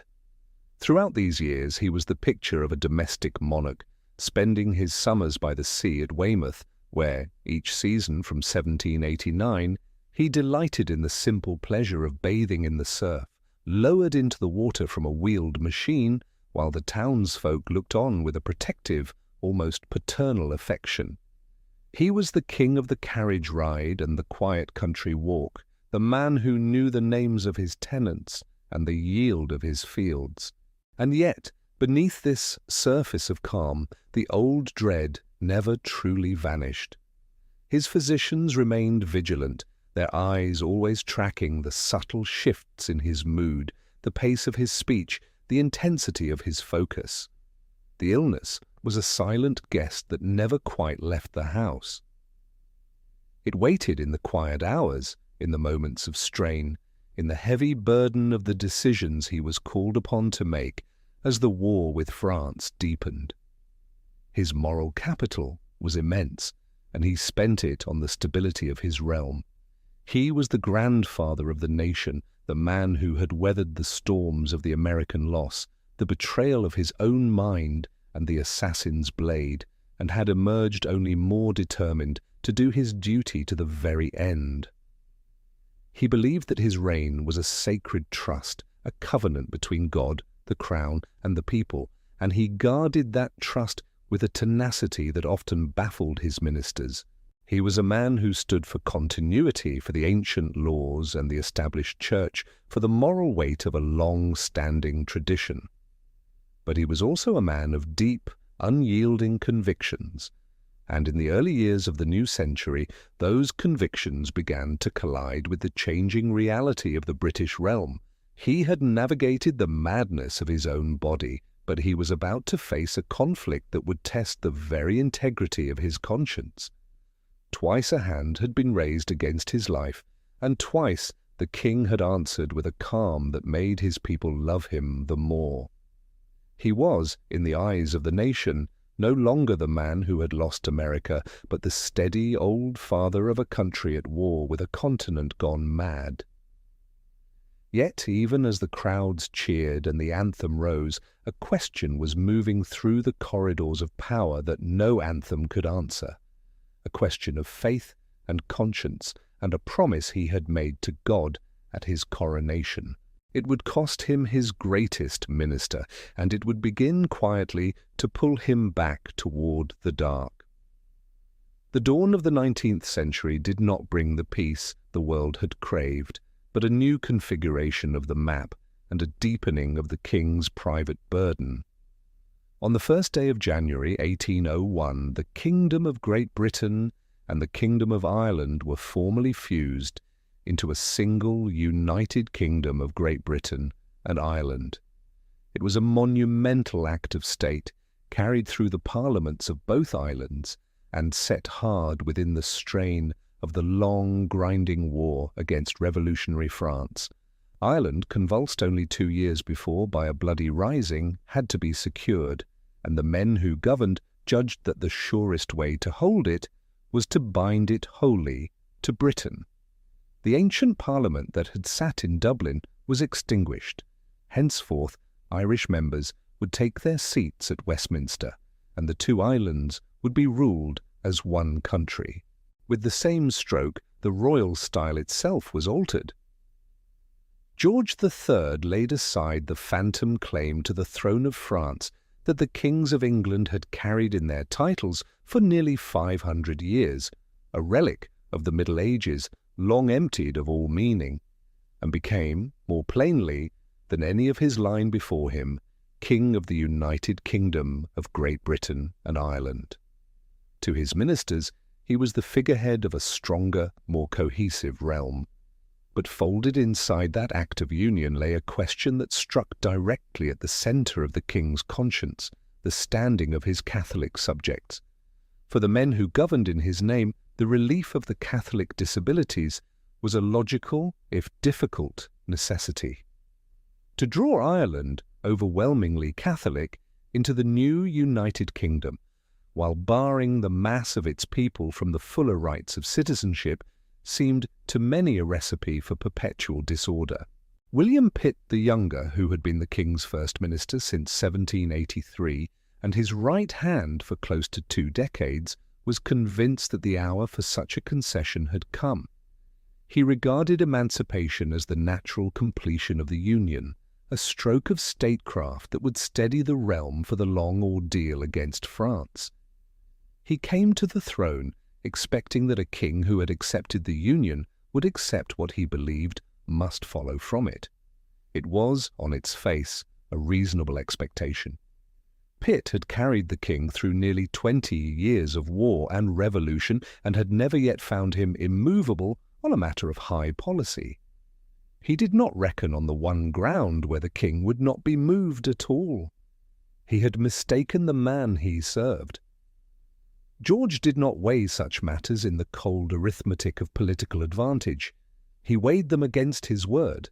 At his coronation in the autumn of 1761, kneeling before the altar in Westminster Abbey, he had sworn a solemn and public oath to uphold the Protestant religion as by law established.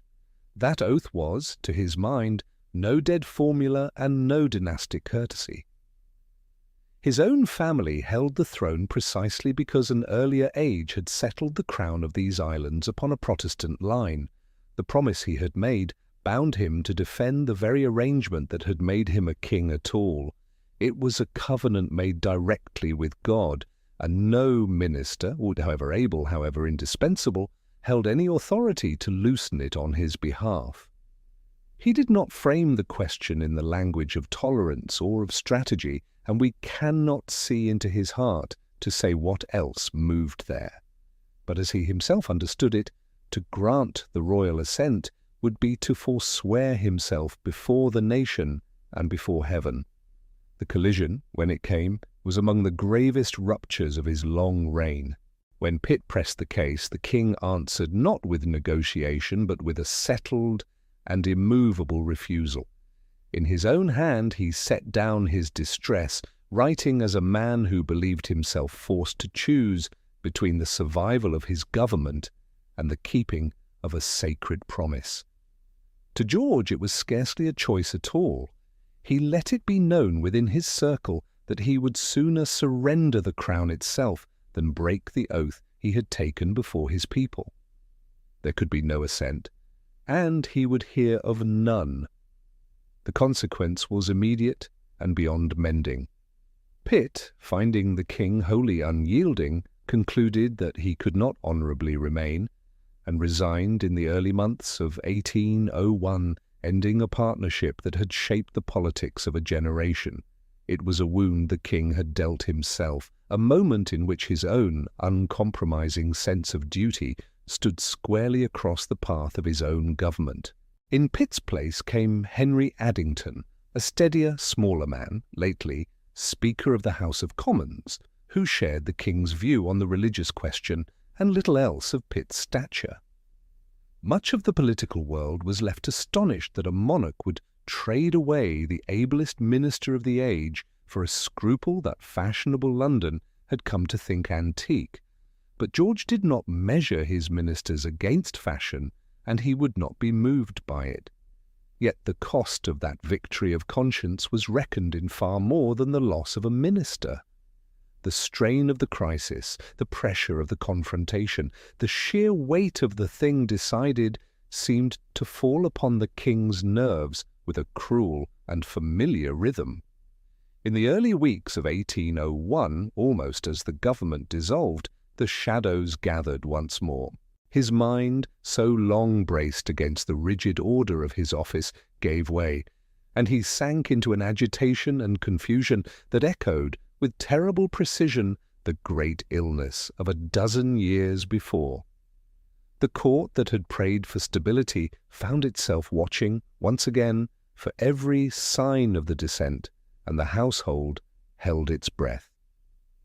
It was not the total darkness of 1788, but it was darkness enough. The doctors, those same grave, well-meaning men with their instruments of restraint, were summoned back into the orbit of the court, and the old remedies came with them. The blistering of the skin, the physical containment, the ceaseless watching that turned a palace into a place of confinement. The king, now 62 years old, was once again a prisoner of a torment that had no name, subjected to the discipline of the sick-room as though he were the least of men and not the first. The age had no name for what afflicted him, and no true remedy.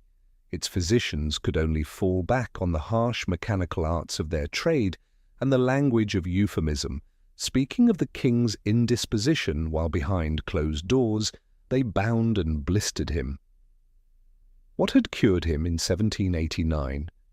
If anything had, no one could truly say. And so they did again what had been done before, and waited to see whether the king would return. For some weeks he was lost to it. Then, as before, he surfaced. He recovered. But the recovery did not restore the man he had been. He was quieter now, more measured, and the dread that the illness might return had settled over the whole household. and would not lift.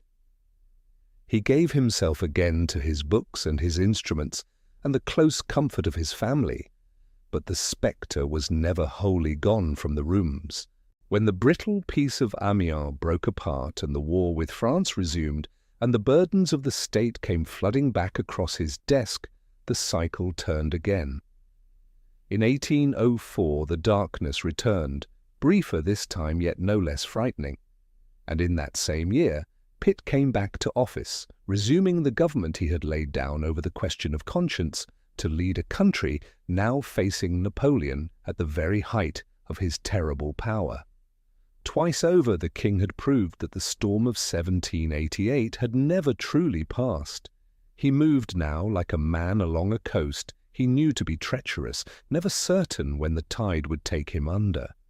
He was in his mid-60s by then, his eyes had begun their slow clouding, and the reign that had opened with a young man's bright promise had become the long endurance of an old and frightened one. He had kept his oath and lost his minister, and the effort had cost him more than a resignation, for the darkness came again in that year, and again 3 years after, brief and terrible reminders that the storm of 1788 had never truly ended. Each time he surfaced, a little older, a little more frightened of his own mind.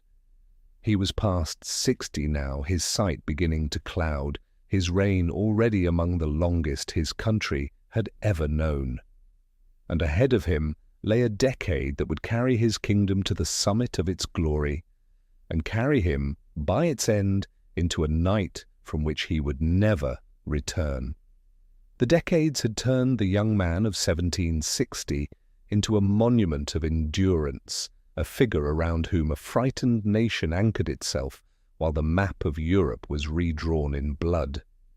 The war with France, a conflict of a scale and a relentlessness the age had never known, had become the settled backdrop of his later years. Through the rise of Napoleon and the long, strangling grip of the continental blockade, the king remained, in the eyes of his people, the steadying hand upon the tiller.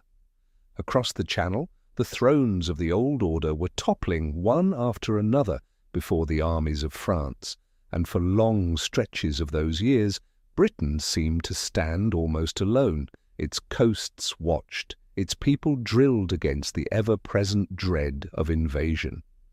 Amid that peril, the figure of the aged king took on a value no policy could have given it, the plain, unglamorous, immovable emblem of a country that would not be conquered. He was no longer the political lightning rod of the American years, nor the pitiable invalid of the late 80s. He was Farmer George, the old man in the plain blue coat, the patriarch who had outlived his ministers, his adversaries, and the very fears that had once turned his subjects against him. In a world that had lost its moorings he was a constant, and in that constancy he had found a strange and quiet redemption. Yet the reality behind the image was far more brittle than the public ever saw. Within the walls of the royal household, life had contracted into a sequestered, stifling routine. Queen Charlotte, once the young bride who had crossed a continent from Mecklenburg to claim a throne she had never sought, had grown weary and careworn, her days bound by the rigid order of a court that ran more like a convent than a palace. Their 6 daughters, grown women of intelligence and spirit, lived in what they themselves called, with a bitterness they scarcely troubled to hide, the nunnery. Their world was narrow, given over almost wholly to the endless duty of attendance upon their parents. Their marriages were delayed for years or forbidden outright by a father who could not bear to see his children carried out of the family circle. Some might have married and did not. The chances came and went, while the father who loved them could not bring himself to let them go until the eldest of them were women in their 30s and 40s, still waiting upon their parents' rising, and their prayers and their early nights. They moved through the corridors of Windsor, in the shadow of the king's moods, their own histories quietly surrendered to the demands of the crown. The king's body, meanwhile, was failing him with the slow persistence of time. By the turn of the century, the cataracts had begun to cloud his eyes, and through the first decade of the new age they thickened until the world was little more than a grey and shapeless smear. By around 1810 he was very nearly blind. His hearing, too, had begun its retreat into silence.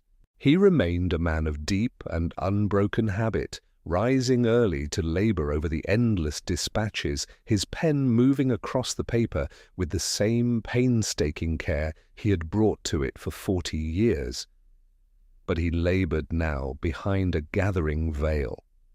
He had come to know the faces of his own family by the sound of a voice or the touch of a hand, and he crossed the rooms of the castle with the cautious, shuffling tread of a frail man of 70 who had reigned longer than most of his subjects had been alive. He had become, in his own lifetime, a relic of a vanished age.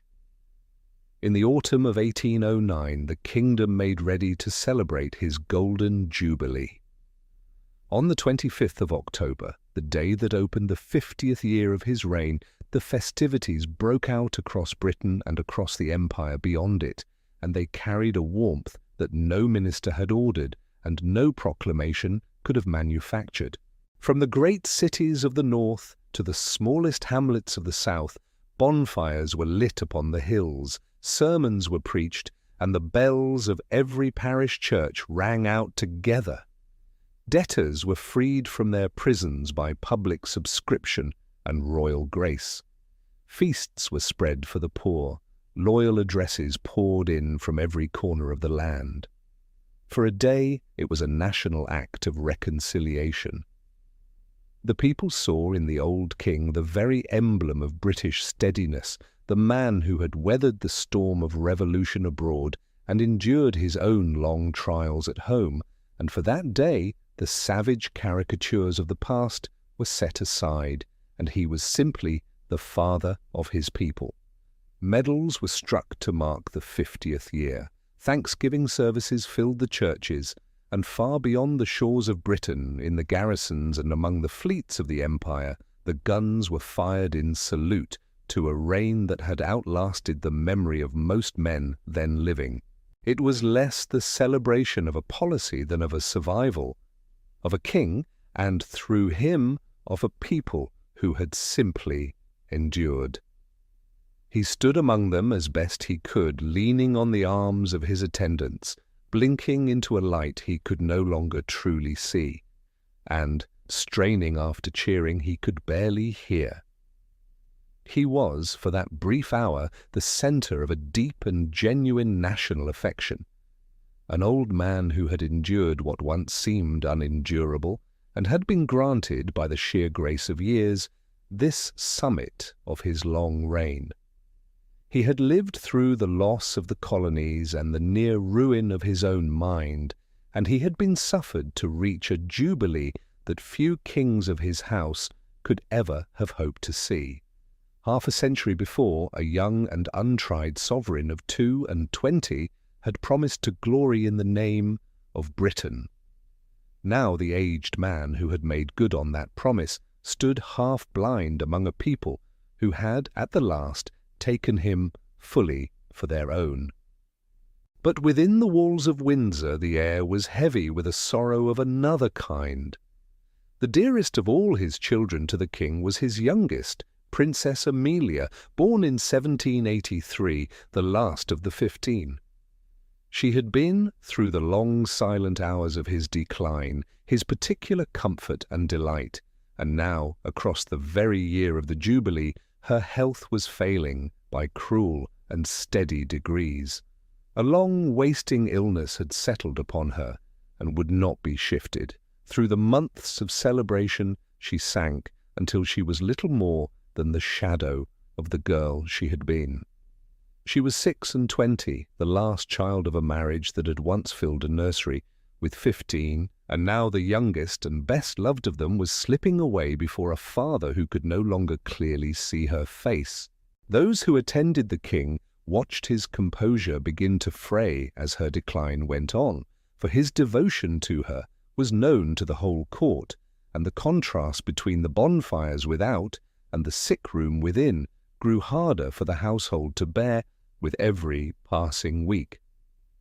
The court looked on in near silence as the two currents of the king's life ran finally together, the public triumph of his reign and the private ruin of his hopes. The physicians were summoned, the prayers were said, but the illness kept its relentless course, and Amelia was dying. He had survived in his time everything the world had thrown against him, the upheaval of politics, the losing of a war, the disappointment of his sons, the crushing solitude of the crown.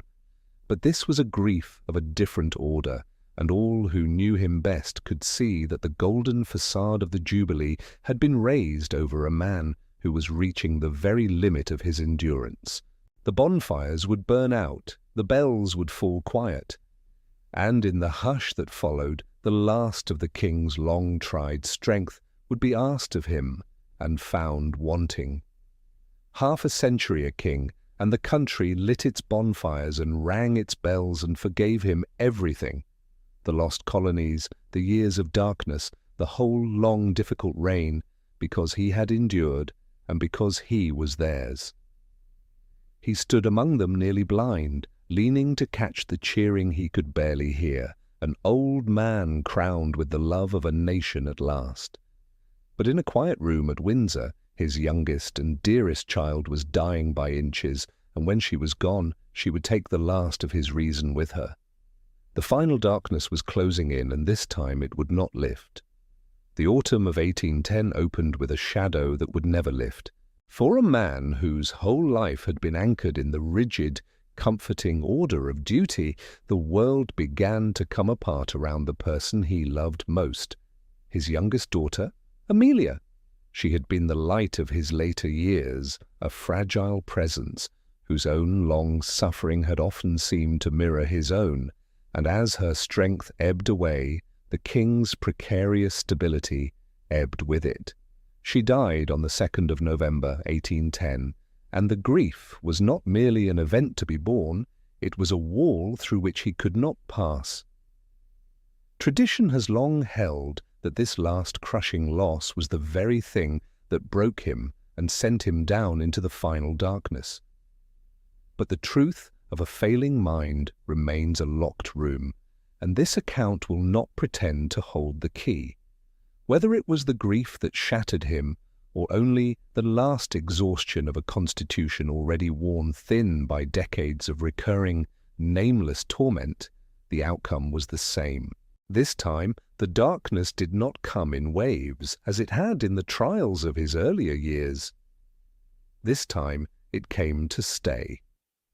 The king, now 72, had already been failing in ways that had nothing to do with the mind. His sight, long dimmed by cataracts, had closed into a dense and permanent grey. His hearing had all but abandoned him. He lived increasingly within the silence of his own skull, and as the winter of 1810 deepened, that silence grew absolute. Those who attended him spoke of a man who was no longer truly present, who wandered the rooms of Windsor in an agitation no reason could soothe, his mind caught in loops of memory, and in conversations no other ear could hear. The physicians gathered again at his bedside, and they saw the familiar, terrible pattern of the past, but they saw something more this time, the wearing out of a body that could no longer find its way back across the gulf to the ordinary world. There would be no recovery. The years of periodic mania, of the blistering and the bleeding, of the long struggle to hold the mask of the monarch in place, had at last drawn the curtain down for good. Twice before, and more, the king had gone down into this darkness and climbed back out of it, each return a little slower, each interval of health a little more haunted than the last. This descent began as the others had begun, only its ending was different, for there would be no other side to it. The man the country had known was, from the winter of 1810, effectively gone, though the body that had housed him would linger on for years. The crisis of government was immediate. The king was still the king, yet he was a king who could no longer sign his name, nor grasp the business of the state, nor even know the ministers who stood before him in his chamber. The whole machinery of the Constitution, which he had spent half a century serving with a scrupulous and sometimes rigid devotion, ground to a halt for want of the hand at its centre. 22 years earlier, a strikingly similar question had split Parliament in two, only to dissolve when the king rose from his sick-bed and returned to himself. Every man at Westminster remembered it, and every man now understood that this time there would be no such deliverance. After weeks of tense and painful debate, the government carried the Regency Act of 1811, a formal admission of the catastrophe no one had wished to name. The king was permanently incapable, and the powers of the crown must of necessity pass to his heir. Even now the transfer was made with a strange, hopeful caution. The act hedged the new regent's powers with restrictions for a season, a last precaution framed in case the king should, against all expectation, rise once more as he had risen before. He did not rise. The restrictions quietly lapsed, and the arrangement that had been built as a temporary bridge hardened month by slow month into the permanent shape of the reign's end. For the Prince of Wales, the hour was the culmination of a long and difficult waiting. He had spent the better part of his life as his father's chief critic and political opposite, drawn to the very men and the very habits. The old king's earnest, moral, domestic court had been built to reproach. He had allied himself openly with the opposition and chafed for years against a parent who would grant him neither trust nor true employment. Now the authority he had so long been denied was placed in his hands at last. When he was sworn in as Prince Regent in February of 1811, he took up not merely the functions of the state, but the spirit of a new age. The long, slow sunset of the old Georgian world had come, and the son, a boy, when his father was young and vigorous, and now himself a man well into middle age, stepped across the threshold of a power that had been kept from him for the whole of his adult life. The transfer was seamless in its cold, administrative efficiency. The Prince Regent took up the reins, the ministers bowed toward the new centre of gravity. The wheels of empire turned on as though nothing whatever had changed. Yet within the walls of Windsor everything had changed. The castle became a place of silence and shadow. The king was shut away in a suite of rooms where the clock and the keeper governed his hours, stripped of every public office that had defined him since he was a young man of 22. He was no longer Farmer George, delighting in the turn of the soil, no longer the patron of science who had helped to chart the heavens, no longer the father presiding over a house full of children. He had become an object of pity, a man lost in the maze of his own mind, his existence pared down to the barest necessities of a living body. The public was told less and less. What news escaped the castle was guarded and vague, and the country settled into the strange habit of speaking of its king in the past tense while he yet lived and breathed a few miles from the capital. The restraint chair, and that heavy, bitter contrivance he was said to have named, with terrible irony, his coronation chair, was brought once more to his side, no longer a symbol of any authority but a cage for his confusion. His keepers, charged with an impossible task, moved about him with a quiet and frightened reverence, shielding an anointed sovereign from the eyes of a world that still, in its collective memory, thought of him as a tyrant or a caricature. They saw to his clothing, his meals, his walks in the garden. They could not reach the man himself. He spoke sometimes of a world that existed for him alone, peopled with the dead, long-vanished mentors, a queen he did not know was still living, and he moved in the settled certainty that he was yet the servant of a duty he could no longer perform. The doors at Windsor were locked against the curiosity of the public and the intrusion of politics alike. The Prince Regent, now the sole arbiter of the nation's course, moved through the halls of power in a grand and indulgent style that stood in the starkest relief against the ascetic, solitary figure sequestered in the castle's depths. It was a strange and fractured reality. The United Kingdom was led in all but name by one man, while the man who still, in law, held the title of king and remained the very fountain of justice was a prisoner of his own disintegrating mind. The man who had spent his life obsessed with the keeping of order had become, without any act of his own, the source of a long and lingering instability. A ghost in his own house, whose faltering heartbeat alone kept his son from the finality of the throne. The son had waited nearly 50 years for the power that now, at last, fell into his hands. Not by the death of his father, but by something stranger and sadder, a king still breathing who could no longer be a king. The doors at Windsor closed, Parliament rose and adjourned in his name, coins were struck with his profile, ambassadors bowed toward rooms he never left. But the man inside those rooms had passed beyond all of it, into a country of his own where no minister could follow and no crown had any weight. He had almost 10 years left to live there, and he would spend them utterly alone. By the second decade of the 19th century, the life of George III had narrowed to the geometry of a few rooms at Windsor Castle.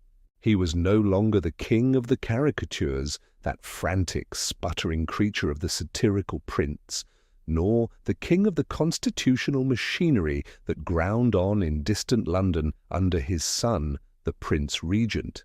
He had become something else entirely, a sovereign ghost, a living relic who wandered the corridors of the castle with the slow, shuffling gait of a man who had forgotten the shape of the world beyond its walls.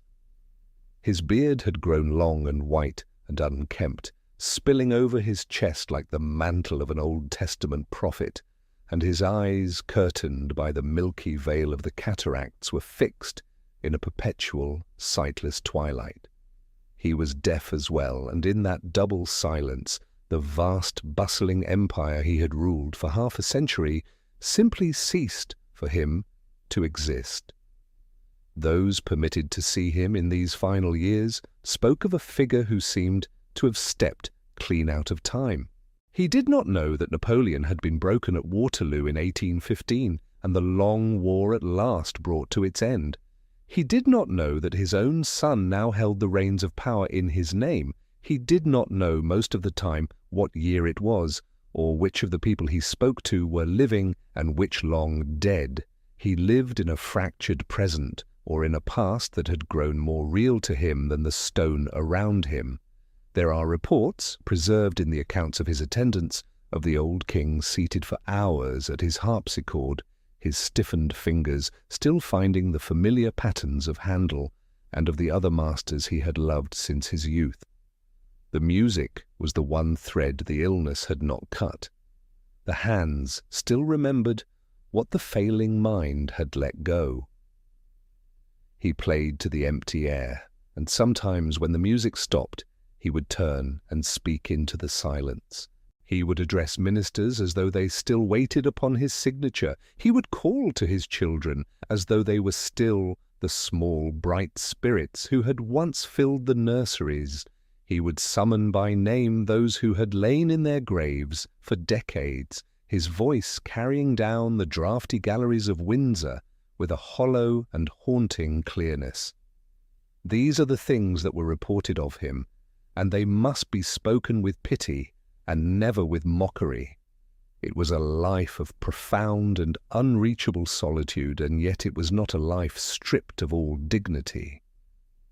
The man who had been defined above everything by his duty who had bent over the ledgers and the letters of the nation with an almost religious intensity, had been robbed of the very faculties that had made that duty his life. He had been a collector of the world, of books beyond counting, of instruments, of the clocks and telescopes with which he had tried to bring the chaos of nature to order, a monarch who had once put his own name upon a planet. Now his only remaining kingdom was the folding, failing country of his own mind. He was tended with the gentleness his state demanded, but he was a prisoner of his own ruined body, watched over by doctors and pages who looked on him no longer as a ruler, but as a charge and a burden laid upon them by history. The last severing came in the autumn of 1818.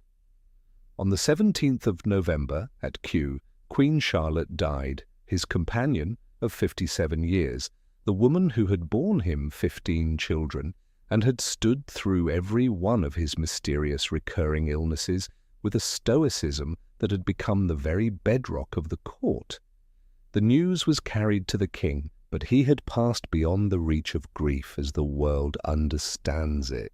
By most accounts, he never comprehended the loss at all. He went on wandering the same rooms, perhaps calling for her, perhaps supposing her to be in the chamber next door, perhaps simply existing in a place where the absence of the one person who had been the center of his whole world left no wound because the world itself had already gone dark around him. He was a widower who did not know that he was one, and the single soul who had known him before the illness, before the legend, and before the long decay, was gone. While the king drifted through the darkness of his own mind, the age outside his walls rushed on without him. The Regency was a time of glitter and excess and appetite, a new and gaudy culture that stood in jarring contrast to the plain, moral domestic life the old king had once made his ideal. The Prince Regent, a man of vast debts and vaster indulgences, presided over a realm drawing rapidly away from the image of the thrifty farmer king. The crown was hardening into a symbol of the state, a constitutional necessity, even as the man who wore it dissolved into a myth, a tragic figure whispered of in the newspapers and murmured over in the taverns. A whole generation was coming up now that had never known him as anything but the old blind king behind the walls of Windsor, the sad remnant of a reign their grandparents had been born into. The Americans had long since finished with him, fixing him forever as the villain of their founding story. The British had recast him as the Mad King, a cautionary tale of the mind's fragility. Both were caricatures, both were distortions of a man who had once been a devoted father, a patron of the arts and sciences, and a king who had labored against the grain of his own limitations to do what he believed to be right. By the winter of 1819, the king's bodily strength was failing in earnest. The long, white-bearded figure grew frailer, his movements slower, his appearances in the galleries of Windsor rarer. The physicians who in years past had bound him in the chair and blistered his skin, the so-called cures that were, in cold truth, only the cruelty of their age, were needed no longer. The illness, whatever it had been, the recurring mania that had scarred his long reign, the bouts of fever and confusion that scholars would argue over for generations to come, had at last done its worst. There was no more mania now. There was only the slow, inevitable guttering of a candle that had burned for 81 years. He remained a king in name, his signature still, in theory, required for the formal business of the realm, though he had long since lost the power to hold a pen or to read the words upon a page. He was a prisoner of his own duration. He had outlived his children and his mentors, his ministers and his queen. He had outlived the very century that had formed him. He was a fragment of a vanished time, lodged in the throat of the new one. A man who had once been among the most powerful on earth, and who now, in his last days, was less free than the poorest of his subjects. There was no cruelty in it any longer, and no irony. There was only the crushing, silent weight of time, which had worn the king away and left behind, at the last, only the man. As January of 1820 drew on, the king lay in the quiet of his apartments, while the world he had once directed went on its way without him, indifferent to the slow and rhythmic sound of his breathing. The legend had already hardened. The caricature of the tyrant and the caricature of the madman both cut deep into the public mind, both waiting only for the final act to seal them into history. But in the room at Windsor there was no legend. There was only an old man and the fading light of a long winter afternoon, and the silence that was at last preparing to swallow the rain. His queen was buried, and he did not know it. His country had defeated the greatest conqueror in Europe, and he had never heard the news. He played his old harpsichord to rooms that answered him with silence, a blind and white-bearded old man who believed, when he believed anything, that he was young, or that the dead were living, or that the crown he still wore by law was a thing that belonged to some other man in some other year. He had reigned for nearly 60 years, and there was almost nothing left of the reign or of the man. There was only the waiting, and at the very end of January 1820, the waiting stopped. The long shadowed winter of his life drew to its close on the 29th of January 1820.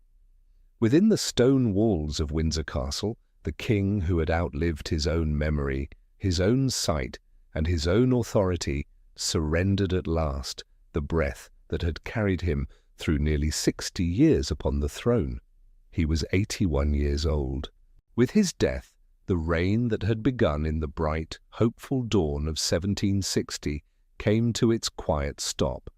59 years and some 96 days, the longest reign of any monarch in the history of his country, to that time a span that would stand unequalled until the far-off day of his own granddaughter, Victoria.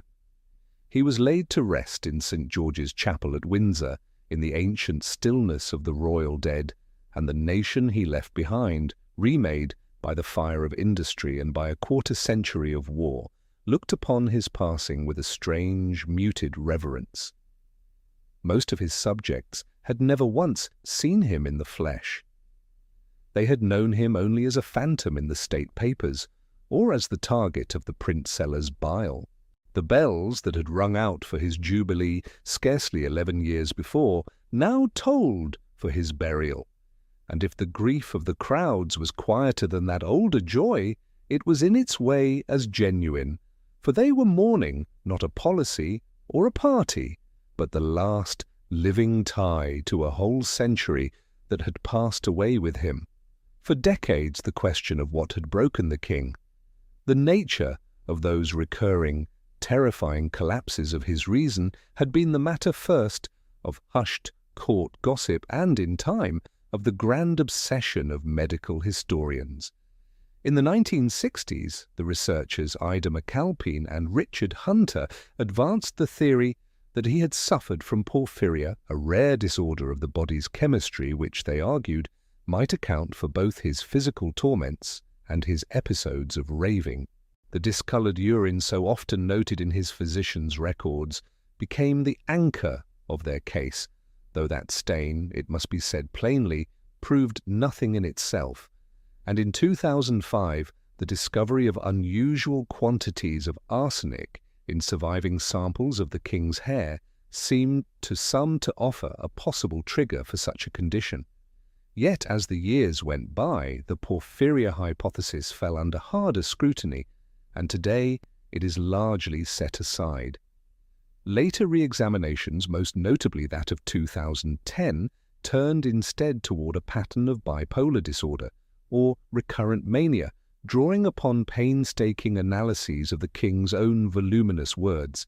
His letters and his remembered speech run through the diagnostic instruments of a later medicine to trace the cyclical rhythm of his moods.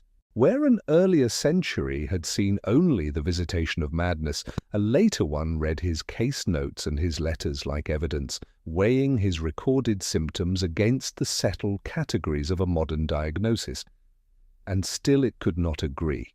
And there the matter rests unresolved. We cannot know, and very likely never shall, whether the king was the victim of a rare, inherited pathology or of a mental illness that the medicine of the 18th century was wholly unequipped even to name.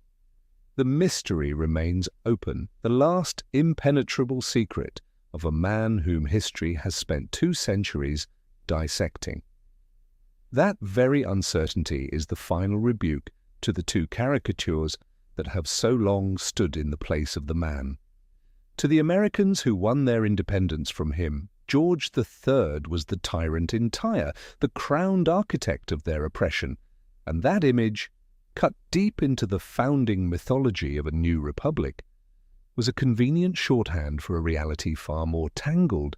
The king did not lose America because he was a despot. He lost it because he was a constitutional monarch, working within the slow, grinding machinery of 18th-century parliamentary government, a king who chose ministers and then deferred to them, who signed what Parliament set before him, and who watched the friction of policy, the intransigence of distant assemblies, and the sheer dead weight of empire turn a quarrel over taxes into an irrevocable fracture. He was no cartoon villain commanding the destruction of liberties, but a man who believed with a stubborn and often painful sincerity in the supremacy of law and the wholeness of his realm. If the American myth made him a monster of tyranny, the British satirical tradition made him a punchline of insanity. The Prince of James Gilray, of Thomas Rowlandson, of the Cruikshanks. These are the images that have ruled the popular imagination for 200 years, the bulging eyes and the slack, foolish mouth, the bumbling old man harried by his ministers, or lost in a fog of madness. But these were caricatures, not likenesses. They were the work of a ferociously partisan press that seized upon the king's public person as a canvas for political combat. When we look at those prints, we are not seeing the man. We are seeing the weaponized imagination of his enemies, drawn expressly to diminish and to mock, to melt a living human being down into a grotesque and static emblem of folly. To take them for the truth is to mistake the ink of the satirist for the life of the sovereign. Beyond those distorting mirrors stands the man we can recover through his own hand and through the eyes of those who lived close beside him. He was a man of a deep and almost desperate sense of duty. He was a faithful husband to Queen Charlotte for 57 years, a rarity in an age of royal profligacy, and a devoted father to 15 children. He was a gatherer of the world's learning who assembled a library of some 65,000 volumes and saw to it that in time it should be given to the nation, a gift his son would in due course make good, so that the books a king had gathered in his private hours passed into the keeping of the whole people.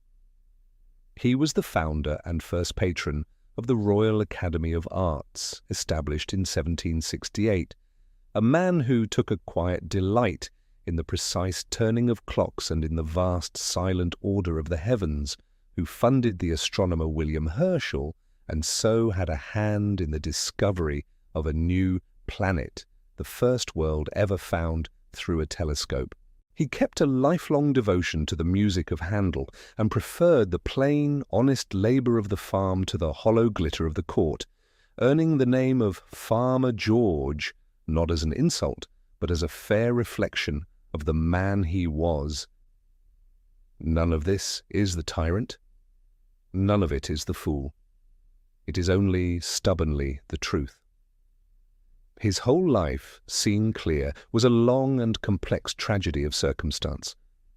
A man of conscience called to steer a nation through an age of impossible change, and betrayed in the end not by his enemies but by his own body. His truest suffering was never the loss of a colony or the sting of a pamphlet.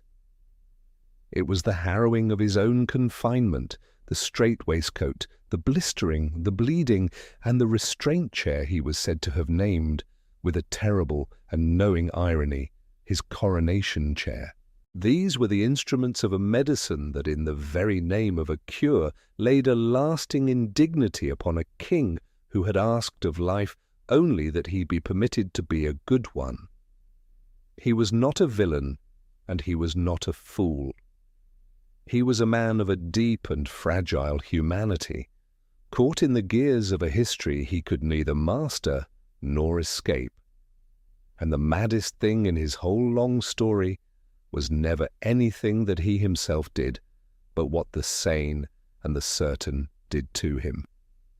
He was buried at Windsor at the end of a cold January, an old blind king laid beside the wife he never knew he had lost, and the crowds that had jeered him in the caricatures and cursed him in the colonies were mostly silent now, because the man was finally beyond the reach of either legend. History would keep the cartoons. The tyrant who lost America, the madman who shook hands with a tree, because cartoons are easier to remember than men. But the truth was quieter and far sadder than either. A dutiful husband, a devoted father, a collector of books and stars who reigned for 60 years and lost his colonies to the slow arithmetic of government and his mind to an illness no one could name, and who died not knowing he was king, or that his wife was dead, or that the sane men who had bound him to a chair and called it a cure had been the maddest figures in his whole long story. That was George III. The legend never even came close.